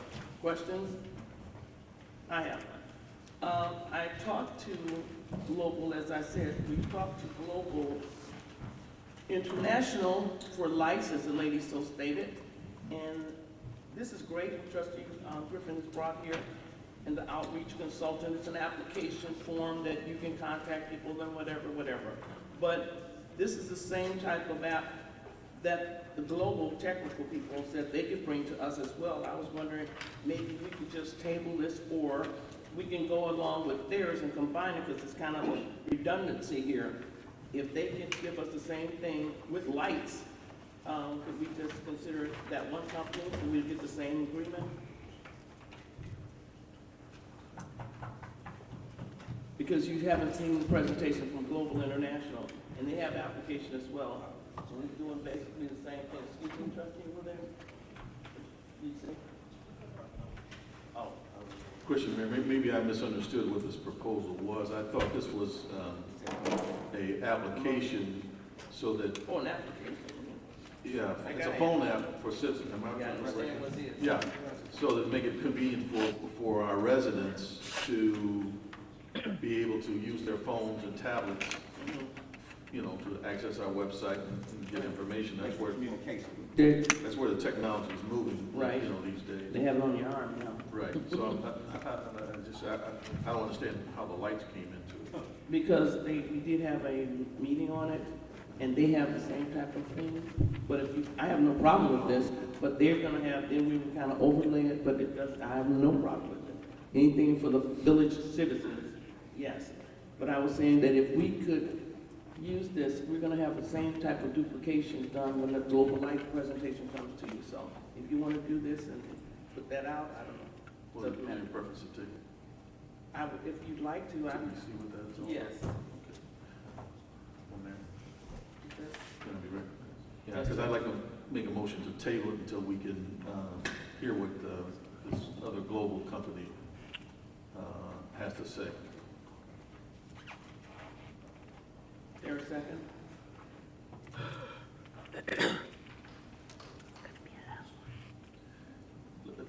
So, if we're not taking a vote, because there was no second, I have a couple of questions related to it that I was just gonna hold off till the next time. The other thing was the cost on this was $4,988, and I was just wondering two things. One, did we receive any competitive quotes, even though it's under the 5,000? Are there other companies that do this? And secondly, you know, is this something that would be, you know, is budgeted? Is there a budget for this type of app? This is really kind of part of our IT program, website type thing. To answer your questions, no, we did not go out and compete for this. This was a project that one of the board members observed at a recent conference. They brought individuals back and they shared the app with us, and everybody was pretty excited about it, for lack of a better term. You know, it's a very slick application. I actually downloaded the one they showed us on their presentation for Schiller Park, and it was a pretty nice tool for the residents to have. Some of the concerns they have would be much more quickly and easily addressed. They would just touch on the app, and then it'll open up and give you department heads and village officials right there. There's a complaint form right there. There's a form that notifies them of any village events, you know. So You know, you just click on this app at your leisure, you'll get a plethora of information like you do on, you know, with the modern technology. I thought the cost was minimum when the trustee first brought it to me. My first response was, well, we'll see if IT has the money. And they said they did. And I said, well, we really don't even need to bring this before the board because it is below that threshold. But just to give it some notoriety for the rest of the board and for the residents, they asked that it did be placed on the agenda. I would encourage anybody. Schiller Park is the one they shared with us, the one I downloaded on my iPhone during the presentation. I even did it while they were talking. I simply went to free apps and then typed in Schiller Park and loaded up, and I touched on the app and began to examine all the information that was so easily available. And I do think it would be a great addition to the communication for the village residents. It's in our I have a budget. question. Yes, sir. Trustee Ruda has stated earlier, I know, why can't we use this app for residents and have an app for them to reach out to the police department? I think this would better serve the purpose than than trying to establish another 911. I think this would serve that purpose that Trustee Ruda spoke of earlier in the meeting. You're exactly correct. That Apple even have an application, you know, but once they go into that, I encourage you, while you're sitting here, if there's a lull in the conversation, you simply download Schiller Park on your iPhone. You'll see there is a link, you know, once you go to that village, there's a link to the police department, where somebody can submit a note right to the police chief. And, you know, when you get an app, it kind of loads on your phone, and right away, the chief would know that there's an issue there. Exactly. And you know, that's how we say who it's coming from, you know. And Larry, that's an excellent point.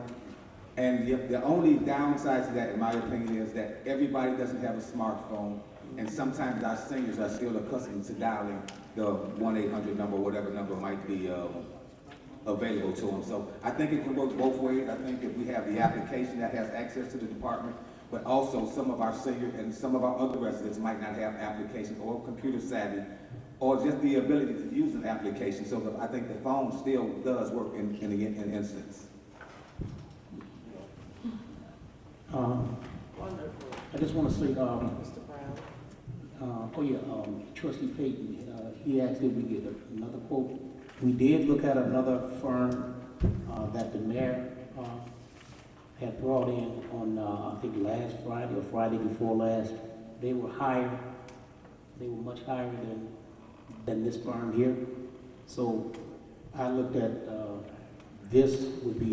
felt this would be a good cost-effective thing for the village. They had the same thing where we went to California. He was supposed to get back to me, the guy didn't. So I saw him down at the IML conference and talked to him extensively. And I think this would be a real good fit for the village. Okay. I'm sorry, does that remote control car come with this that you had too? I wish you would, but no. I got an email from, to be specific, Trustee Griffin, I got an email from Jonna saying that that's someone you had met. That's why we set the meeting up. These are the people I met here. Local international. Yes, I don't know, I she met just them called too. me. Just for clarification, she had called me and set up an email and asked me, and said you wanted me to meet with them. So I did not bring that company in. No, you brought the company that had the apps. Yeah, but I did not bring Yes, you it, sir. did. They were higher than this company. Yeah, but I did not, just for clarification, she said. They said you brought them, so Well, again, there was a misunderstanding, sir. Because I did not meet them, and I have the email here. So, okay, that's a good idea, sir. Thank you. Okay, would anyone have any other questions? And this will cost us how much now, Mr. Lanier? Because I don't see the other proposals in here. It's not included. If you did have some more bids, they're not included. So how much is this one? 4,800 a year. 49.88 a year. No, that includes the annual payment, which is I think $1,015. 1,000, 1,500. Okay. Yeah. I'm the same at the post office. Yes. Okay. Roll call. Trustee Williams. Both sides. Trustee Oscar Brown. We have an answer to that. Both sides. Trustee Payton. Trustee Griffin. Votes aye. Trustee Rudez. Vote aye. Trustee Larry Brown. Votes aye. And Mayor Covington. Same as the post office, votes aye. First, second, and third, oh, you have a, yes? No, that was just. Oh, it's just a motion. First, second, and third reading ordinance amending the village code related to the compensation of elected officials. This is presented to your consideration approval ordinance, and this is what Mr. Travis had called earlier. So about the raises for the elected officials. Is there a motion? So moved. Moved by trustee Oscar Brown, second? Second. Second by trustee Griffin. Questions? I have a few. I'm not understanding the purpose of this. I was not told this. When I asked Mr. Lanier, did we have anything else for the agenda? I didn't, and this conversation did not come to me. Anyway, right now, currently, the board is making $12,000 times 6 people, that's $72,000, not including my salary, and $72,000 times 4 years is $288,000, with a $4,500 expense or training budget brings it to $27,000, $27,000 plus $288,000, and then an increase of $3,000, which this raise is, and times 6 and 12 is 200, totaling $500 for the 4 years, totaling $531,000, and I think that's a bit much. I don't, reading this this ordinance, they get a raise of 3% every year. After the second, third, and fourth term, they will get 3% raise, including our clerk as well. She's an elected official. And I went out and I did a little research. Olympia Fields get $5,000 a year. We get $12,000 current. Hazelcrest, 15, with a population of 6,000 people. Hazelcrest, 15,000 people, no expense. Understand, none of these have expense accounts like we do. Hazelcrest is 15,000 people.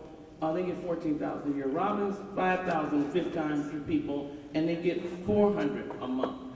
Phoenix, 2,000 people, they get $36 a year. Dalton gets $25,000. They have 24,000 people with no expense account, no training. If they want to go to training or anything else, they have to come out of their pockets or come out of their salaries with them. And I'm just a little bit concerned. I don't know, first of all, where this money is going to come from, Mr. Lanier. Our budget, and we're cutting. We don't have street. The lady said we don't have lights. But when we sit here, I don't think 2 times a month, what are we doing here? I mean, this is a stipend with the salary. This is a volunteer with a stipend. That's all we do. And first of all, I thought you do it out of the love of your heart. Volunteerism is a volunteer. You work hard. We have volunteers that work extremely hard on committees and commissions too. But we're not giving them astronomical amounts. We got people that haven't had a raise in this village for 10 years. We look at this place, we need fixing up. We're begging people with TIP money to redevelop things, and we have our students, our kids over there, they need money for that. We're gonna sit here and try to give ourselves all this money. It's not worth it. I mean, it's something you're supposed to volunteer to do some of this. We have volunteers, which I said, we are volunteers with a stipend. And to get 3% every year, and to get close to $20,000 and more, it's gonna be over 20,000, because you figure 16,000 we're getting currently with the salaries, not to mention mine, 16,000, and that's $12,000 for the $4,500 training dollars, that's $16,000 all day. And with another 3, that's $15,000.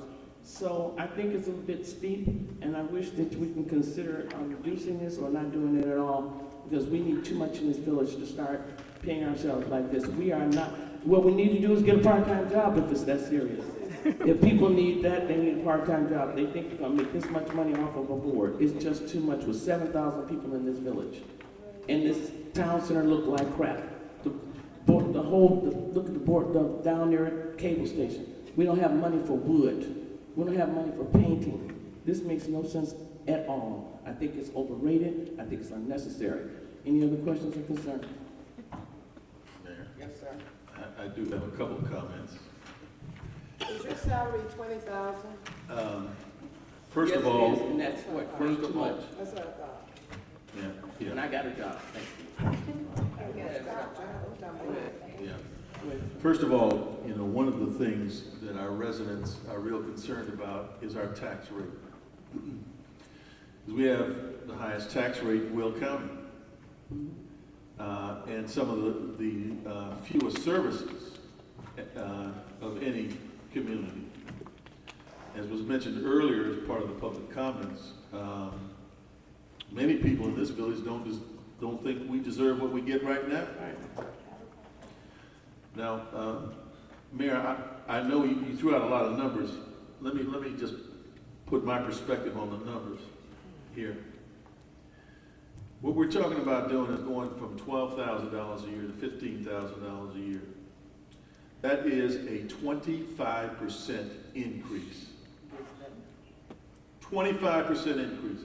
How many folks would like to get that every year on their job, right?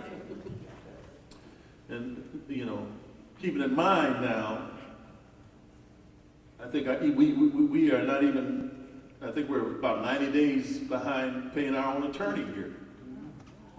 We're holding checks because of the cash flow. Now, what makes it even worse is that the ordinance calls for increasing the salary 3% a year. So that $15,000 in 4 years on a 4-year term goes to $16,390.91. What that is now a 36.6% increase over what we're getting right now. Personally, I think that's just greed. I cannot believe that this even made our agenda. What are we possibly thinking about to even consider this for our residents who have the highest tax rate in Will County and get the least amount of services of folks that are here? I know, you know, some of us here put in a lot of hours, volunteering, doing a lot of things, but what this is, in my mind, is a shame. What makes it even worse is that it's up here for 3 readings. Right. It's like they want to bum rush it through, so it's done once and for all. Now we said, and they used to complain, why are we doing 3 readings? Something that is as important as this is should go 1, 2, 3 readings on 3 separate board meetings, not bum rush it through like we're trying to do here tonight. So, Mayor, I would make a motion to amend this to just the first reading. Is there a second?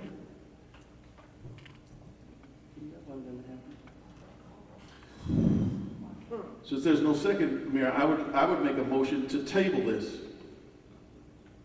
Is there a second? Wow.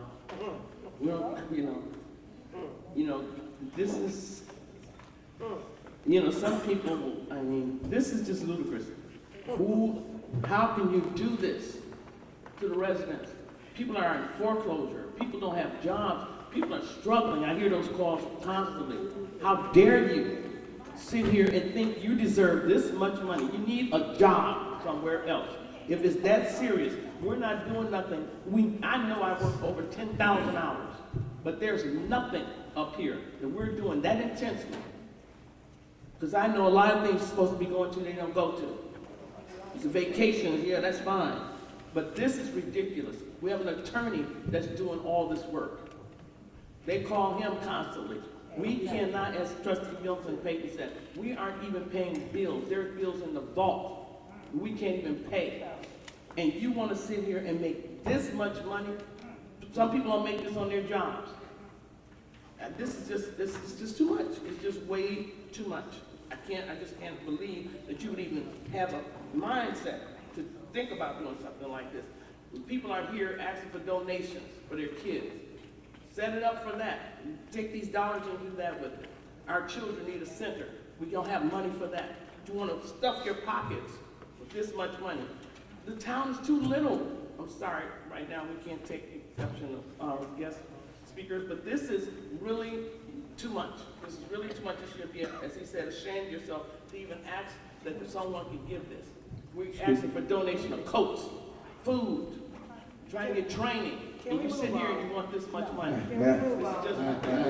Excuse me, trustee.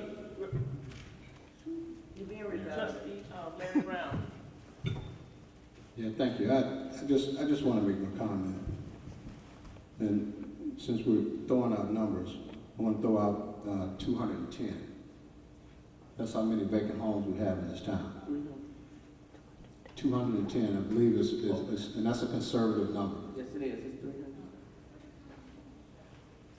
Some will say, well, it's not our fault, those individuals couldn't hold on to it, but I think it's everybody's responsibility, and it starts up here. And I believe if we had, or we're doing the things we need to do, we could have been able to add 200 homes instead of having 200 vacant. I think when we did this adjustment back in 06 or 07, I voted no, because at the time, just like now, I didn't believe that we did enough to get the things and do what we were supposed to do for the residents. I proposed several times, I would say couple times during our budget proceedings to reduce the amount that we get. And I understand that you can only do it at certain times, prior to elections, but we still could have not put that money in the budget. It doesn't, you still don't have to accept it. And here now, like I said, simply, one of the reasons I want to table it is because I'm just going to vote no. I vote no, because it's obvious that what's going to happen. It ain't going to matter what I say or anybody else says. And if it doesn't go, I'll be surprised. But my vote back in 06 or 07 to increase it from 6 to 12 was no. My vote to increase it from 12 to 15 will be no. And that's where I stand. We owe too much to bring to these residents to do this. And it will impact the budget. And I could give you another number. It's a six-figure number that we are behind. A six-figure number. The individuals, they got the memo just like I did. They know. And I'm not going to mention it because it's upsetting. It's upsetting. They can hardly pay our bills. It's upsetting. So I know we do have a motion on the floor. We just need to get on with it. Trustee. I have one question related to this. Again, I don't support this, but I do like to know what things mean. So on page 3 of the ordinance, on the top paragraphs, the second sentence, it says, newly elected officials shall, in the first year of a term, receive the salary paid to officials who are beginning the third year of their term. Now, I read that about 10 times, and I still am not understanding what that means. Could somebody please explain that to me? Yes. Newly elected officials shall, in the first year of a term, receive the salary paid to officials who are beginning the third year of their term.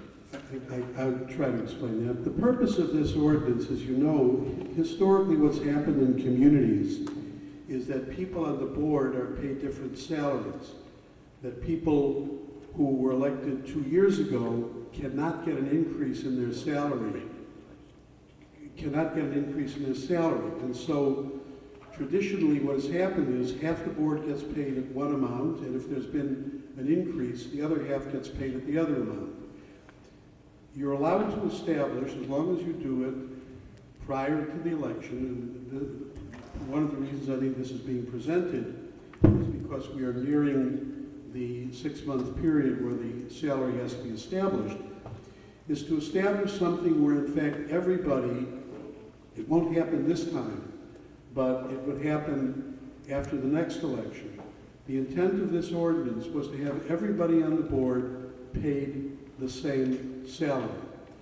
And that is something that I've thought about for a long period of time, and as I looked at this, I felt that it was worth presenting it to this village to consider, so that in fact there will be, 2 years from now, a situation in which people newly elected, unless there's another change, would receive the same amount, people who were going to be serving for the third year of their term would receive the same amount as people newly elected. So that's the purpose of this, so that 2 years from now and into the future, and of course it basically is a situation where you have trustees, because the mayor and the clerk are elected for 4-year terms, where everybody on a continuing basis would receive the same salary.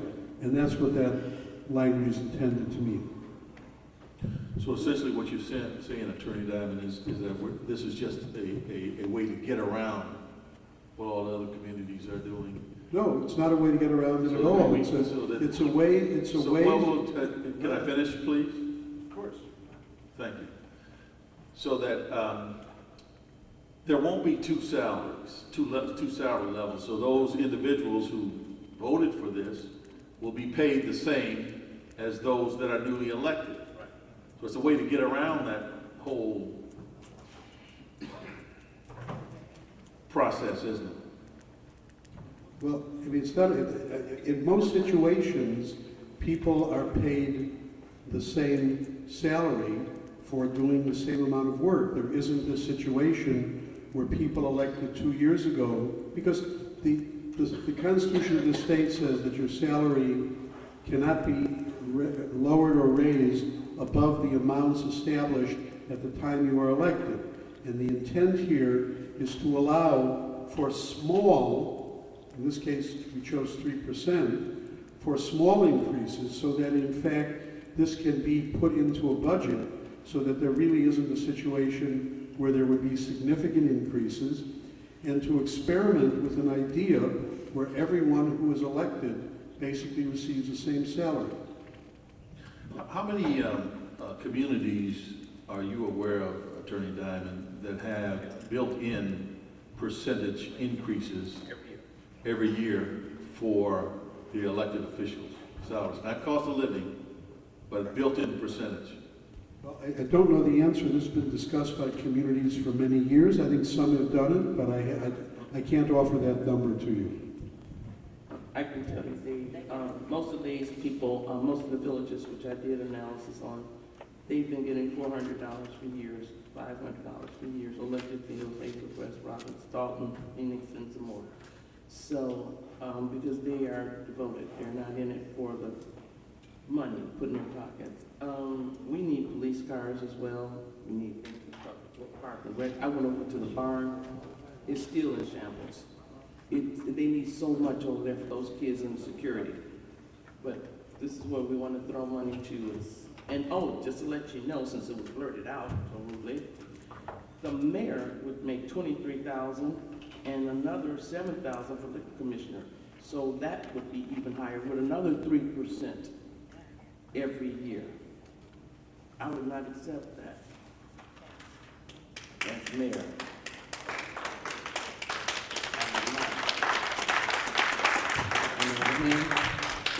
That's way too much money. I would not accept the increase at all. Thank you. I would do something else with it. Donate the increase to some charitable or baseball. Well, I do that anyway, to football and baseball. But I just think the increase is I just couldn't take that and live with myself. I'm not trying to pimp the village. I'm not trying to live off the village. I'm trying to help these people in the village do something, and the money, it's just, and you see it, we're in a hole. The other time, Trustee Griffin asked the question, when we're going to finish paying this money to this guy? We don't have the money. That's why we have to finish paying. We've been in debt forever, and I'd love to see the beautification of this town center, a facelift. Thousands of dollars in 4 years, do $500,000, $500,000 or more.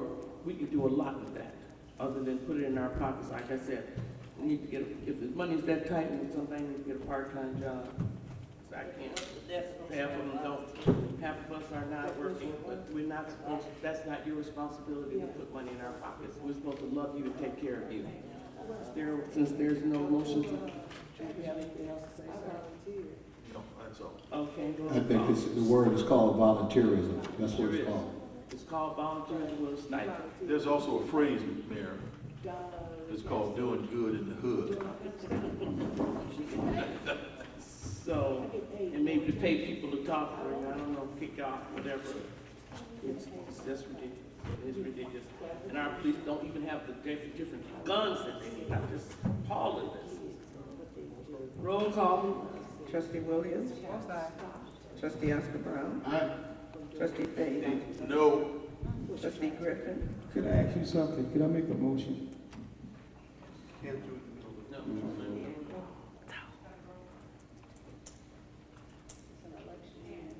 I'd like to know how come she can elaborate and he can't even say anything. I like to hear what he's got The to say. attorney said that, ma'am. Thank you very much.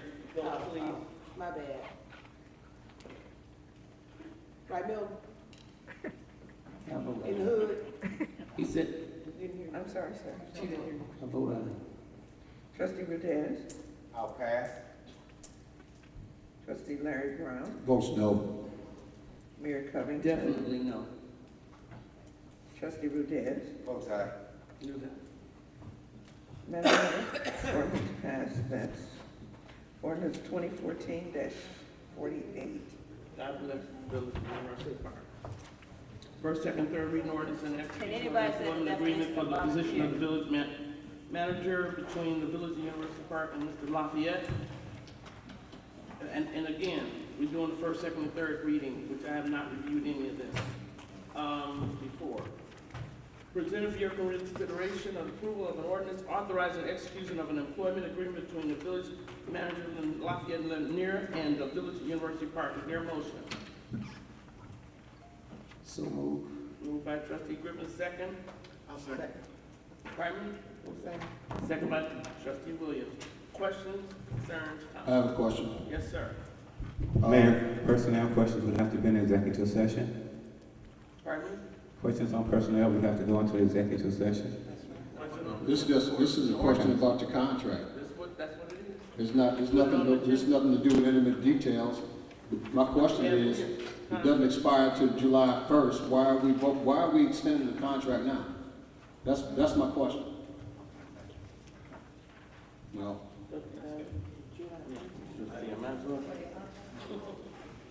Is there any reason, sir? Why are we doing an extension now? 5 months out. Trustee, I didn't even know it was coming on the agenda, so I can't answer that. I did not put it on the agenda. I wasn't even told it's going to be on the agenda. And understand, I'm not opposed to a contract. But I think there should be a contract with the village attorney that we don't have. Yep. I mean, that's a contract, I would love to vote on that one. Me too. I've asked for it. As long as it meets our budget expectations. I can respond to why it's on the agenda now, if you would like me to, Mayor. Go ahead. The current contract expires next July. There's various projects that we've initiated, that it said that it laminated, around the village for several years, such as the road projects, economic development, and those sort of things. Some of those things I would like to see through fruition. So when I was approached by certain board members and asked if I would like an extension. You said what? I didn't hear you. You said When I what? was approached by certain board members. You were coached by certain. No, I didn't say coached. The word is approached. Oh, And that's if I would like an extension to see these projects through fruition. I responded in the affirmative. Oh, my goodness. okay. Trustee Martin Payton. Yeah, again, this is something that really, in my opinion, just doesn't pass the smell test. Perfect. Mayor, if you recall, you had me assist you when we took office a little over 3 years ago in negotiating this contract with Manager Lanier. And part of what we were looking at was actually a shorter contract. And we were informed that it's typical for a community to have a contract that coincides with the mayor's term. So that in the event there is a change in administration, the mayor would have the opportunity, if he or she so chose to change the village manager. What concerns me also is that this is, even though I have requested it a number of times, we have never, to my knowledge, had a performance evaluation with the manager to assess whether or not even an extension is warranted. What makes it even worse, Mayor, is since I was involved before, I went back to take a look at the contract since the Exhibit A was missing again. And I'm reading on page 7 of his current agreement that says that the term of this agreement, in parentheses, shall be 4 years commencing upon its effective date, but in event no longer than is allowed by Article 5 of the Illinois Municipal Code, specifically 65 ILCS 5/5-3-7, period. The term of this agreement may be extended for 4 additional years for a total term of 8 years at the option of the mayor and the board, but no term or extended term may be longer than is permitted, again, by that same article. So, the question I have is that the provision is already in the current contract, that it can be extended up to 4 years. Why are we doing this now? Piggybacking on Trustee Larry Brown. Why are we doing this now? Okay? Now, in addition, Section 4 says, just so the general public knows, this is a public document. The employer agrees to pay the employee for his services as village manager a salary of $100,600 gross per year. And in addition to that, paragraph C, it says an employee an incentive bonus in recognition of the excellent performance of his duties under this agreement of up to $20,000 also is part of that. Now, I understand he's willing to waive that provision, but we have never had a performance evaluation to determine what excellence even means. Now, I appreciate the manager and him wanting to see projects through since we started it, but that's true of every single administration in these here United States. That, yeah, you're going to work on things, but when there's change, somebody else picks up the ball and runs the relay race or passes the baton. So I'm just really flabbergasted again, like I was on the salary increase, as to why at this time, 5 months before the next election, April 2015, that we're doing this. In addition to that, if I read correctly, if the new board comes in and decides that they would like to make a change, that there's a 4-month penalty that's got to be paid. Somewhere around, I think it was $33,000 as a termination. Wow. Wow. Wow. Now, I don't call that spending the people's money like it's my money. Okay? We've heard trustees up here say, I spend your money like it's my money. We got the highest tax rate in Will County. We don't have the basic services that a community such as ours that is a university community. There are only 6 or 7 university communities in the state of Illinois. And this is what we're giving our citizens. I think I have to agree with you, Mayor, that it's a crying shame. Any other comments? Well, I have to correct one thing, Trustee Payton. We did do a performance evaluation. It was terrible. I've yet to get an employee policy. I've asked for it several times. I haven't gotten it. But I noticed the language as well. And he said that certain elected officials approached him. Was it you? Approached him about putting in a... No, it wasn't me. Was No. it you, Larry? No, I've had plenty of conversations with the manager. That was not one of them. Can I ask anybody that did approach him on this board? Speak now, forever hold your peace. Well, I don't know, so nobody approached you? Okay. But you said they approached you, okay, and So is he lying or are they lying? silence sometimes is a filter. I object to this But then lynching. also, This is a lynching. excuse And me, I object to it. Sir, lynching. Sir, could you please? Chief, His contract is Chief, could you please stop the interruption, sir, please? I'm pissed off. Somebody, I gotta please. use that. So, please, and now we're talking about some issues in here about, which I have a problem with, human relations, which we need an HR person. You are a CPA, and I applaud you for that, however, and getting all your awards, but you are not our CPA, and I don't know why we have to pay those, in here saying to pay your Institute of Certified Public Accountant. We shouldn't have to pay for that. In Illinois, Society of Certified Public Accountants, I wouldn't mind doing that for Mr. Jones, but why are we obligated to pay for things of that organization? I don't mind the city managers and associations, but CPA accountants, why would we pay that?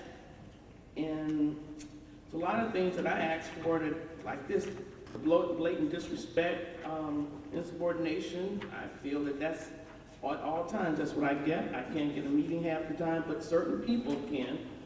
I can't get phone calls back. Looking at the fact here in there, it says, experience, I don't think you have a human resource background, excuse me, sir, I'm speaking, in various areas, because you have municipal background, that's true. You do deal with them in the union, that's true, but that's not an expertise.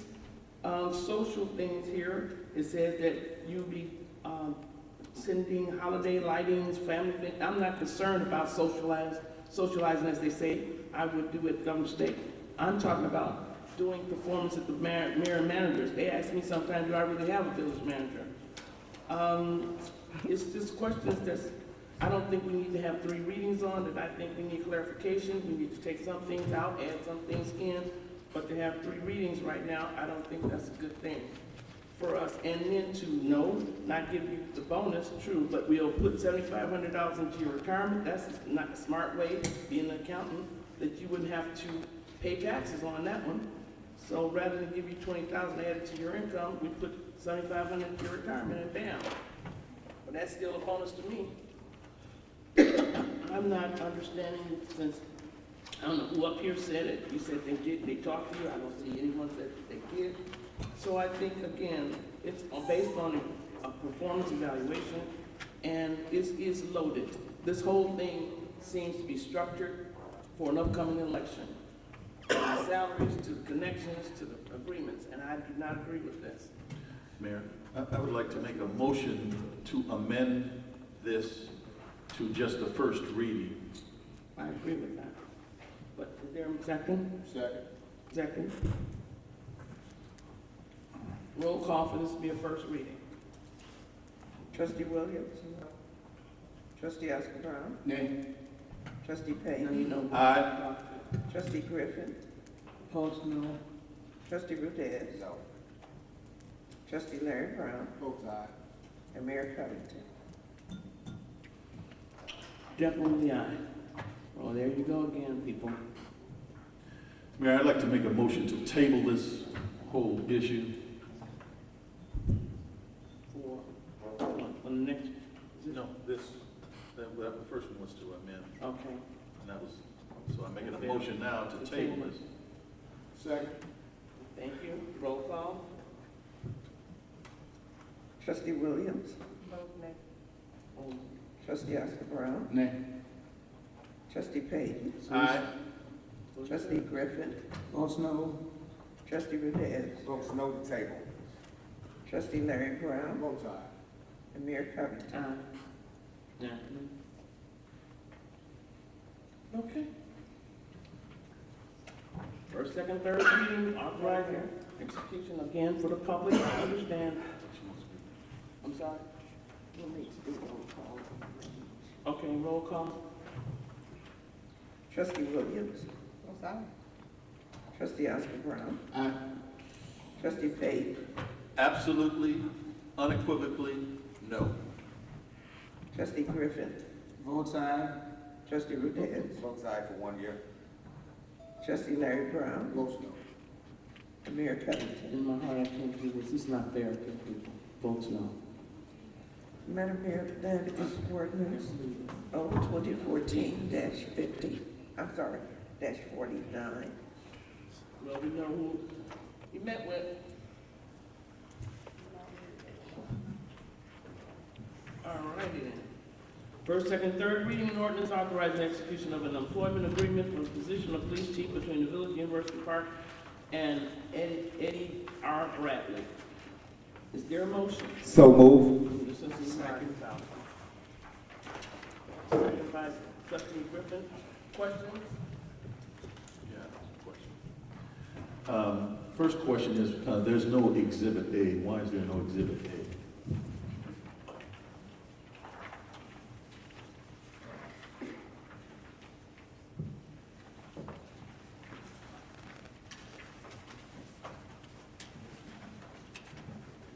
Doesn't say Exhibit A. Well, Doesn't say Exhibit A.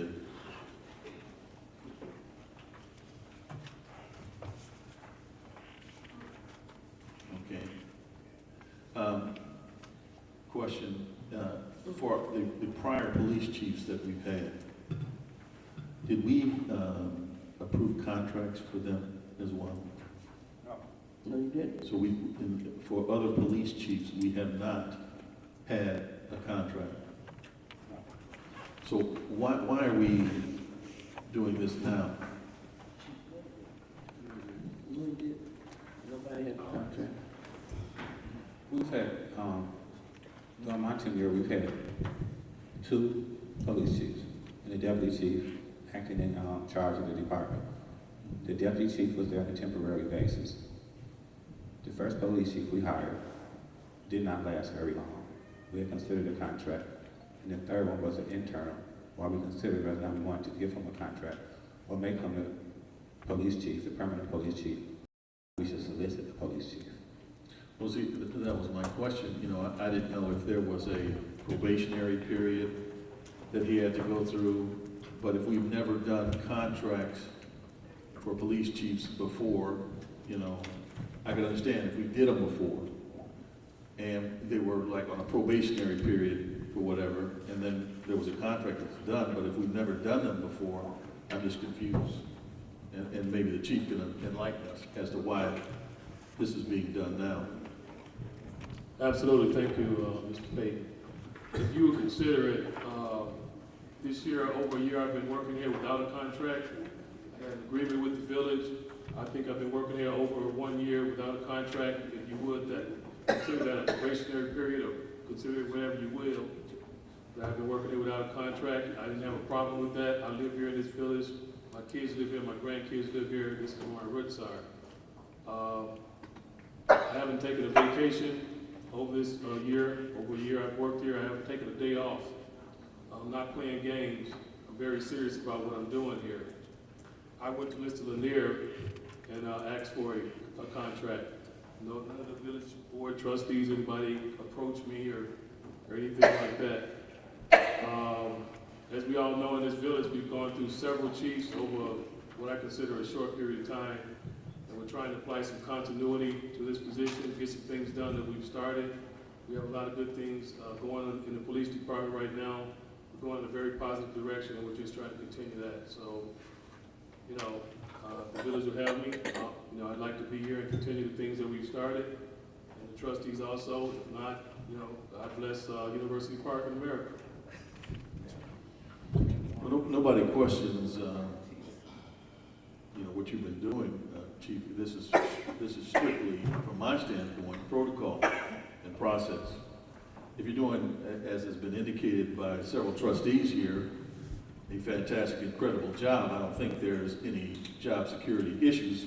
Well, maybe so, because they forced the first police chief out, and he was doing an excellent job as well. And so, maybe then now I can understand that. But this is for a salary of $100,000 a year. In addition to that, there's full medical benefits, 3 weeks of vacation in 2015, 4 weeks of vacation in 2016, and any vacation for the year that is not used by December 1st shall be paid at that time. And then there's sick time of 10 hours per month. And you can forward 120 hours for the fiscal year of 2014. Is that in compliance with? That's pretty much consistent with our regular personnel policies. Okay. All right. Now, I have a question for our attorney. Can you give us a little bit more background on what other communities are doing as far as contracts for their police chiefs? Do most communities do that? A few? I would say that many communities that bring a police chief in from outside do enter into contracts because a person won't take a job unless they have some sense of their stability. So it is not unusual at all for municipalities to have multi-year contracts with police chiefs. Okay. But we didn't do that here when he came in. There was no contract. So how long has Chief been on board now? About a year? Correct. Okay. And he could have left us because he ran for sheriff for Will County while he was on our payroll. Is that correct? Any of us can leave our jobs whenever we feel it's advantageous to us. Well, I just thought, since he's so dedicated to what was going on in our community, since he was retired from the what was it, state police or Will County Sheriff's Department, that he wouldn't want to leave us. Particularly, I can answer that. You know, I can answer it. Just like you don't work for the school board anymore, you work here for University Park and you get paid, you get reciprocated. You're not here to thank for nothing. You get paid. So, if other people want to look for other things or explore other avenues, that's our right, all of us, as American citizens. The only thing is I don't do it on the people's dime. You do it on their dime tonight, you get paid. You get a stipend, you get paid for being a trustee. Right. And you mentioned that when I was a school board president, that was free. That was volunteer. Okay. So, say what? Yeah. And, really, Chief, I think you're very disrespectful as an elected, official here. I've watched you disregard the mayor's request to try to help bring order in the police department, and I find your tone and your comments to be very disrespectful as an employee of the village. Okay, well, I sat here and watched you curse and use all kind of language on TV in front of kids and our residents. I think that's very disrespectful also. But I'm not here to go back and forth with you. I've explained my situation. I'm done. Well, Mayor, needless to say, there's no way that I'm going to support this. It's a done deal anyway. Already been prepared. I have a question.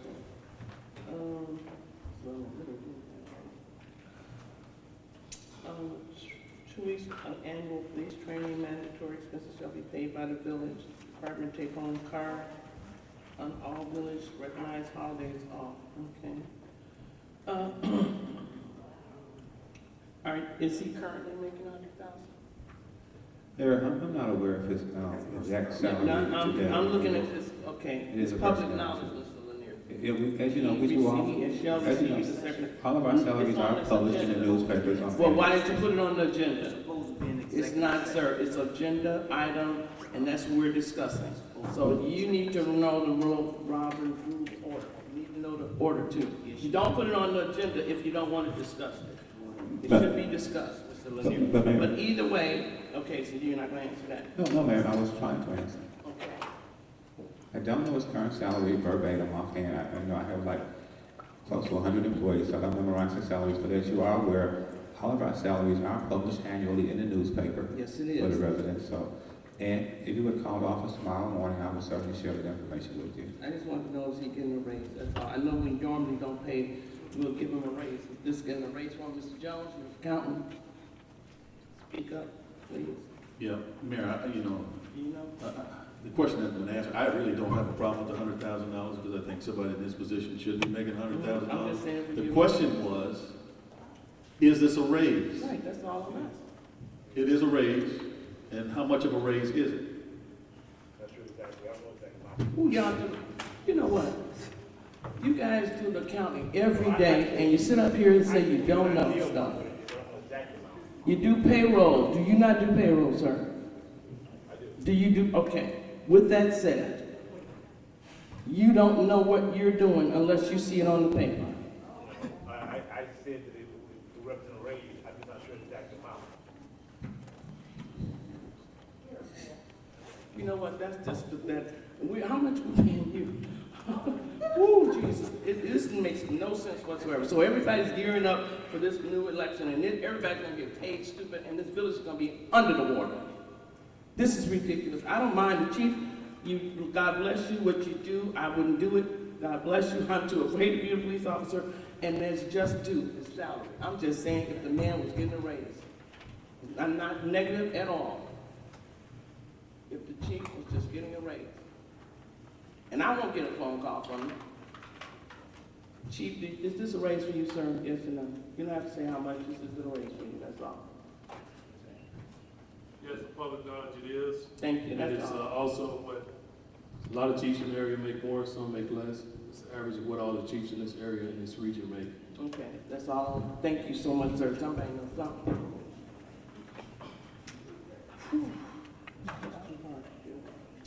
Okay, if that says, okay, so this was accepting for him to do his, where is his uniform? He's supposed to get a uniform allowance. I don't want that. You don't want that? Okay, thank you, sir. Full medical benefits, 3 weeks vacation, 4 weeks vacation, December, 6 times 10 hours per month, 120 hours fiscal year, police training mandatory, which is mandatory, a take-home card, and that's, and we got raggedy cars. I hope his car is decent. Okay, well, roll call. We know what that's going to be, so let's do it. Showtime.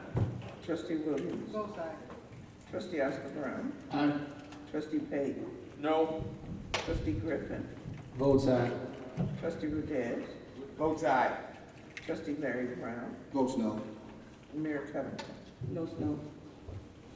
Madam Mayor, advance ordinance 2014-50. And no, it's only because we should have had a first, second, third reading to discuss it. I might have voted for it, but it's not, no discussion, just disrespectful, again. New business, oh, where's he, chief? F. I'm sorry, dispensaries, I'm sorry, you're last, sir. I know that, I'm looking at, I'm apologizing to him. Let me run this, okay? Chief. Attached for your approval is a listing of the general operating expenses that the Village of University Park has incurred for the last 2 weeks. Period of October 15, 2014, October 28, 2014. The following funds will be charged for these expenses. General operating funds is $384,920.90. Debt 2002 bond, $465. MF Financial Special Funds, $19,133. Road and Bridge, $731.46. Town Center, $8,840.08. Golf Course, $38,167.85. TIF 5, $1,197,987.52. TIF 3, $116,000, totaling $1,166,245.81. Is there a motion? So moved. Moved by trustee Payton, second. Second. Second by trustee Larry Brown. Questions, comments? Got another thing on the. Yeah, I've got a couple of questions.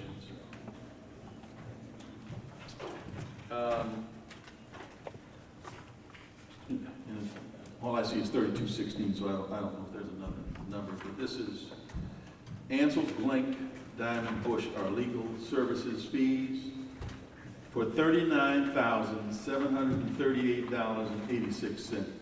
$39,738.86. Could you tell me what time period that's for?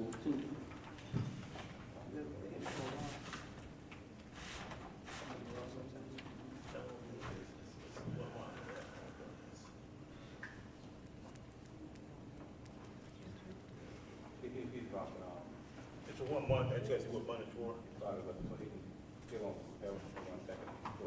So this is just for 1 month, almost $40,000. Month of July. July. Okay, thank you. And again, I can only see 3248. This is Fence Masters for the guardrail. Now, you know, we heard comments a little earlier. Sandra Warren lives right near there, and a car missed the guardrail, went around the guardrail, didn't crash through it. You know, because I raised this issue about the consistency of the quotes that we got, and based upon what I've seen between the guardrail at the top lot and the one on the curve here, which is, in my opinion, on the wrong side of the curve. I don't know why it's on the east side of the curve, not on the west side of the curve, where you're going into the curve. But this $7,545, is that what that's for, the guardrail? Yeah, and I just want to comment again that evidently, if a car could still get into the top lot, somehow we didn't do our homework properly to protect our kids. Does that happen on a Sunday? Kids could have been there, and their parents. So, the check 33262, Homewood Disposal. For a year. Right, this is for $109,563.96. Now, I thought I requested before to try to get an idea. If we're spending that much money, how much are we collecting for the equivalent period? Can you tell me what period that's for? That for a quarter? For 1 quarter. Okay, so for the same quarter, can we find out how much was collected so we know what kind of loss the village has taken? I'll have to find out for you. Okay. Yeah, we need that. Okay, could I have that, because I think I requested it once before. Okay. And just a comment, Mayor, check 3291 for Prairie State College, the GED test prep agreement. This is $6,321. And again, this just points out, we're paying Prairie State, but all of the citizens in this community are paying their taxes to Prairie State as well. So as a community, we're paying twice. Wonder why our taxes are so high? This is the kind of thing that we're talking about. And, you know, based upon what I've heard in terms of the success of that program, makes it even more expensive in my mind. That's all the questions I have related to that. Yes, sir. Anyone else? I don't know. If none, roll call, please. Trustee Williams. Trustee Oscar Brown. Aye. Trustee Payton. Aye. Trustee Griffin. Votes aye. Trustee Rodriguez. Votes no. Trustee Larry Brown. Votes no. And Mayor Covington. Votes aye, pay the bills. Okay. At this time, sorry for the delay, sir. First, second, and third reading of an ordinance amending section 1260.04 of the Village of University Park zoning ordinance of 1970 as amended to add medical cannabis dispensaries as special use in the industrial district and industrial district, I guess that was the typo. Okay. Is there a motion? So moved. Moved by trustee Rulez, second? Second by trustee Griffin, question? I got a question. Yes, sir. I thought he wanted the growth and the distribution. That's dispensary.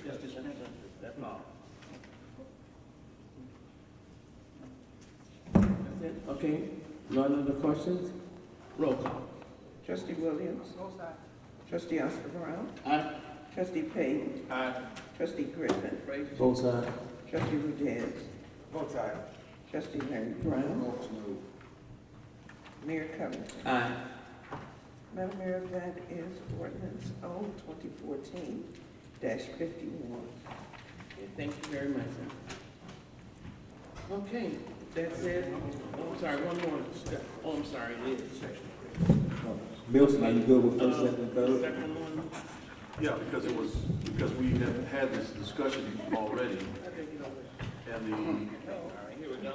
First, second, and third reading and an ordinance granting a special use permit to MedMen of Illinois LLC to operate and maintain a medical cannabis dispensary at 2660 Bond Street in the Industrial District. Is there a motion? So moved. Moved by trustee Rulez, second. second. Second by trustee Milton Payton. Questions? Yeah, just one comment, Mayor, because trustee Rudez raised a question about my being okay with the first, second, and third reading. Yeah, I am okay with the first, second, and third reading because I think this has been hashed out. Yes. And this is just a tweak, so. Gotcha. Thank you, sir. Roll call. Trustee Williams. Both sides. Trustee Oscar Brown. Aye. Trustee Payton. Aye. Trustee Griffin. Both sides. Trustee Rudez. Vote aye. Good luck. Trustee Larry Brown. Votes no. Mayor Covington. I apologize for the delay in what you've gone through, so thank you so much. Hope your mom's well. Thank you. Good luck to you. Yes. God bless. All right, with that said, I praise God. I'm saying, trustee comments at this hour, make it short, please, without this. Okay. Thank you, trustee Brown. Trustee Williams? No, okay, trustee Oscar? Good evening, everyone. I'd like to thank the audience for attending and viewing. Well, you've heard the comments here tonight. And I just have to tell you there's an important election coming up. And that election is November 4th. In 1 week, we have got to go out and vote. Now, when I talk about voting, I got to tell a little story about how I got here.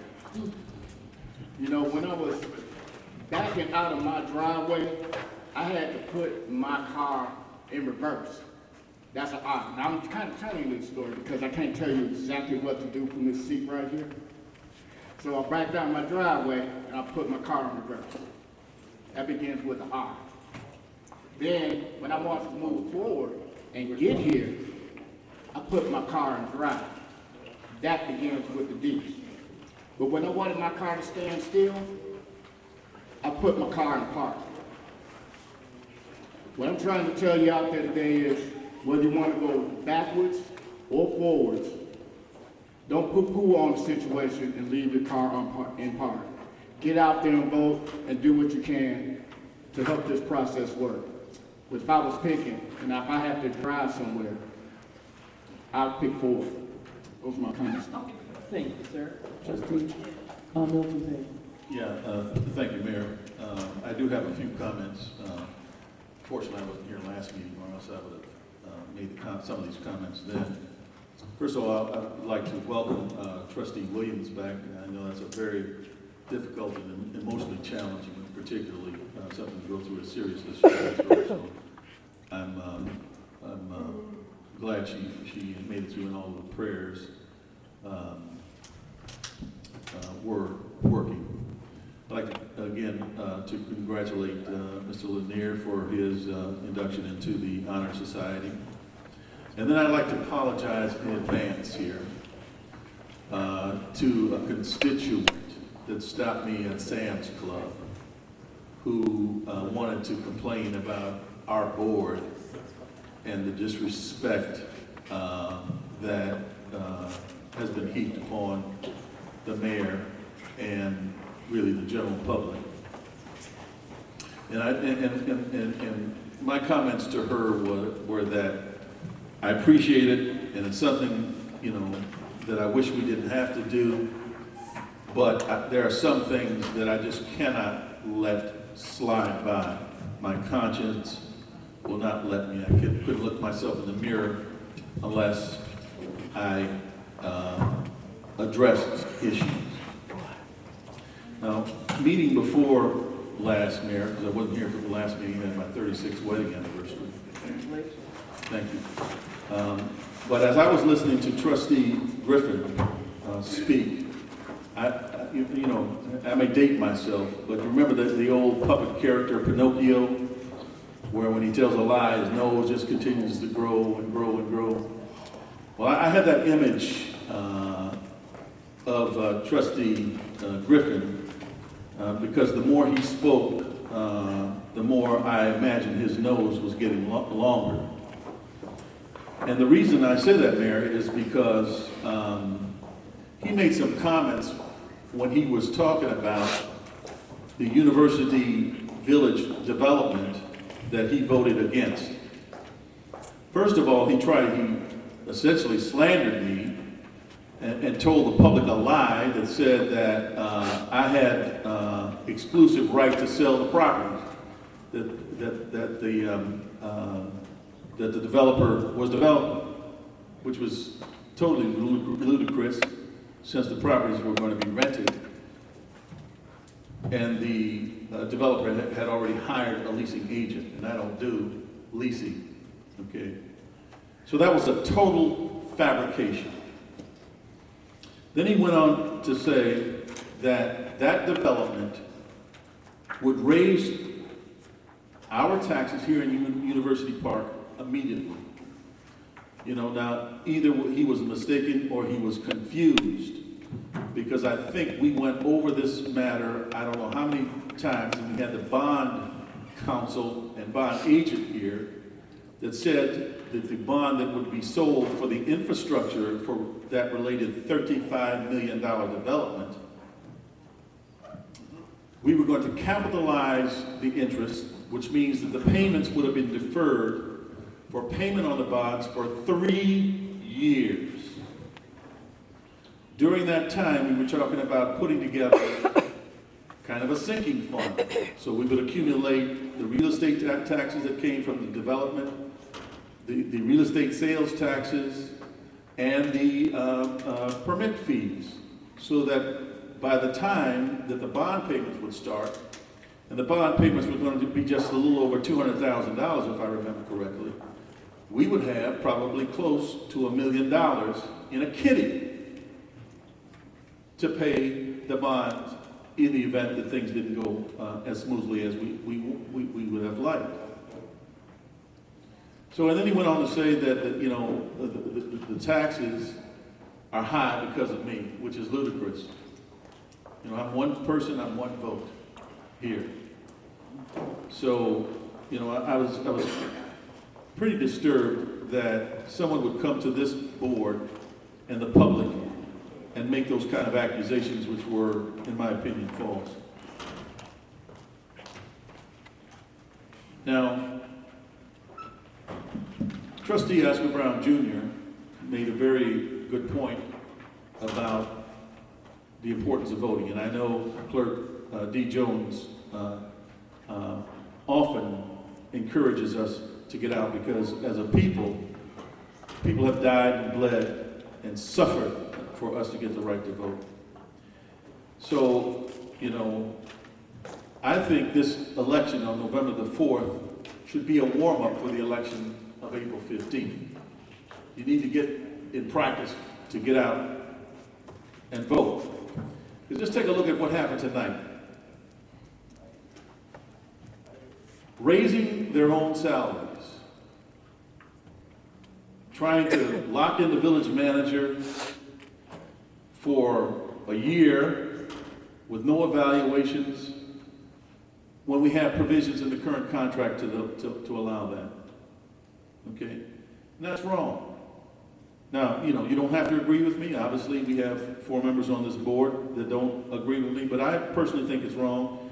And based upon the number of people that have approached me to tell me things and how they feel about things, I think it's important that you get out the vote. Get informed and get involved. Be part of the solution and not part of the problem. That's an old Peace Corps saying, you know. We have such great potential in our community. And, you know, we need to try to realize that. They're doing a few great things. Trustee Rudez talked about the grant, and I know the mayor was down there working on it also, to try to improve things at Pine Lake. So there are some positive things that we're trying to do. But some of these things that we're trying to do, in my opinion, this is just my opinion, to try to get elected is wrong for a couple of final things. One, I'd like to just to wish Mary Pruitt, who's a dedicated individual, who was ill. Put her in your prayers. You hear her come to the board meetings from time to time. And also, I'd like to say that Sandra Warren, who has been a long time volunteer in this village, trying to do good things. Well, yes, she did too. She's moved to Maryland to be with her daughter. So she was selling her house as well, you know. So, but she's left town for good, and she's going to be sorely missed. And I just wanted to say that publicly, man. That's the end of my comments. Trustee Griffin? Good evening, everyone. The only one up here that's like Pinocchio is Trustee Payton himself.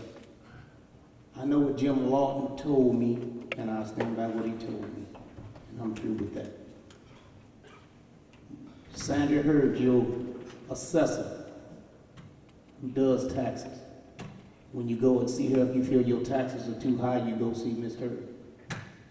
If she can, any legal means, she adjusts them either higher or lower. She came up here more than one time and said the exact same thing. If we had went with that University Park Village, your taxes would have been hit immediately. I don't care what he says.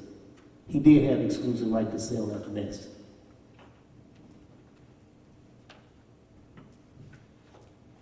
It would have benefited his company or whatever, but it wouldn't have did nothing for the village, period.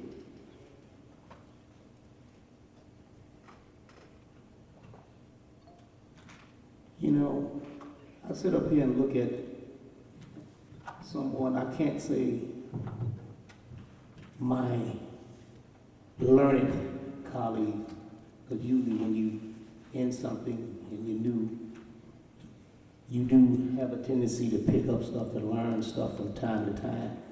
But my colleague Peyton, he already knows everything.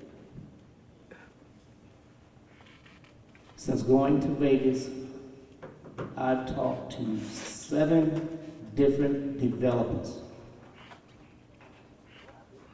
Even the developer that did our comprehensive plan. The developer that did our comprehensive plan. They all stated, every one of them have stated, you invest, you meaning the village, invest no more than 10% of your funds into a project. At the max, that means 20%. This man wanted us to put a whole 100% in. We get everything in. We put everything in. We take the bond out on you, the taxpayer. We hit you with the taxes because we're going to hit the bill immediately. We do all the infrastructure and everything, get a land to him. After he's through, supposedly through, he don't turn it back over to us. Yeah, right. Yeah, right. I'll go along with those other 7 developers. asking them at different times about the situation. And each one of them asked me, you didn't go along with that, did you? I said, no. Hey, good move. But let him tell it. He knows everything. But why don't he get his money and put his money in and invest his money with it? Because he don't have any. I still felt the board did the best job that we could. This attorney here, Mr. Diamond, is not a developer. When the deal came up, I asked, I said, this is the attorney before Mr. Diamond. I said, this has been changed. No, it hasn't been changed. Mr. Diamond looked at it, kind of laughed. I never forget it. His face turned red. He said, these aren't the same agreement.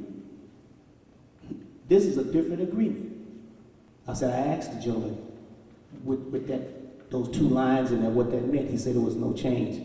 Mr. Diamond, yeah, well, he may have told you that, but there are two different articles that mean two different things.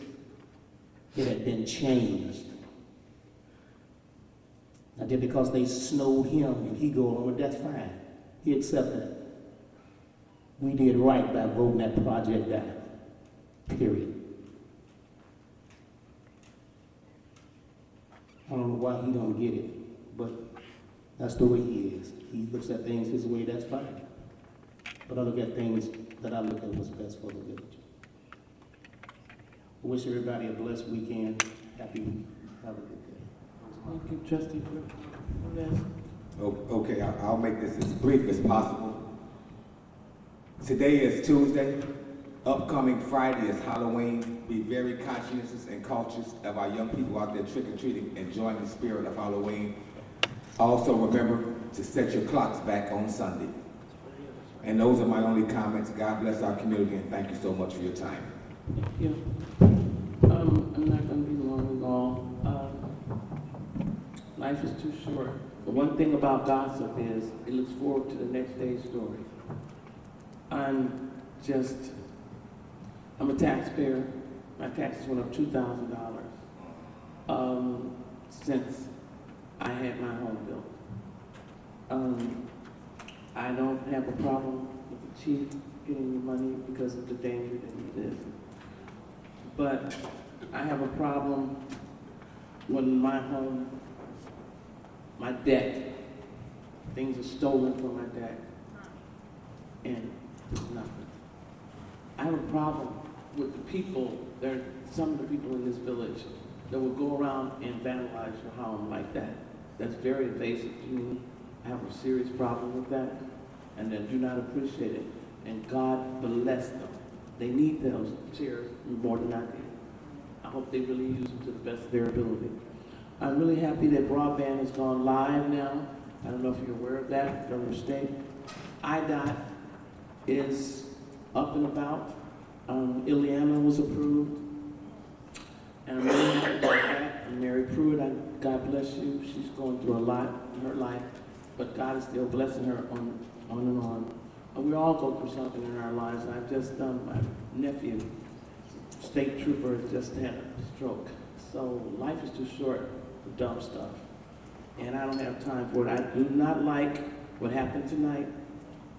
I really apologize to the employees of this village that are barely making it, that haven't had a raise in 10 years. That are scraping, trying to take care of their families. And the money tonight is over $1 million in 4 years. What we could do with that in this village is unbelievable. And again, I say, if you need that kind of money, you need a part-time job, if it's that serious. We should be putting this on the people here. And again, I'm sad and sorry. I would like to apologize to the company. I'm not against them coming here. I was just against the fact that we can't get anything for our children. They always talk about our kids, our Regal Farm, our cable station. It's ridiculous. I'm ashamed of some of the things that they're going through. I heard Ms. Keeley talk about something she needed built, and she's piecemealing things. That's unacceptable. and we want to sit here and fatten our pockets. Police cars are ragged. Village Hall, ragged. How could you even think about talking about some more money for anybody? But be careful, understand what's going on. Please, people, open your eyes. Understand what is really going on up here. People are going to fatten their pockets, thinking for the future. But we'll all be okay. This is not my home. This is not my life. We all have lives, and the disrespect from employees to elected officials, they need to understand we're their bosses too. And they should not be spoken disrespectful to at all. And that's the level of respect they have for themselves. But again, be careful, it's Halloween, and I know after this, the disrespect that I will receive after this meeting is going to even get greater because of what happened tonight. But you know, you got to live somewhere, you got to come down, and you always come by people that you have to step over, they'll come back around. And I'm really, really upset the fact that we're over $1 million, we don't have a contract with our attorney, so we don't know how much that's going to be, because he does a lot of work for us, but still, it should be some type of structure as far as what we're paying here. So, I don't know what to say about it. This is just heartening to me. This is really heartening. I just really wish it hadn't went through. God bless our trustee, Elizabeth Williams, and I hope she gets better and better. I do send emails to her. I was glad to see her the other day. And our department heads, I don't know how they're going to feel behind this either, because that's going to affect their salaries in this budget. So with that said, God bless you. I love you. We can't do anything about it. A motion to adjourn. So moved. Everybody do that? Second? Second by? Aye. Oscar Brown. All in favor? Aye. Good night.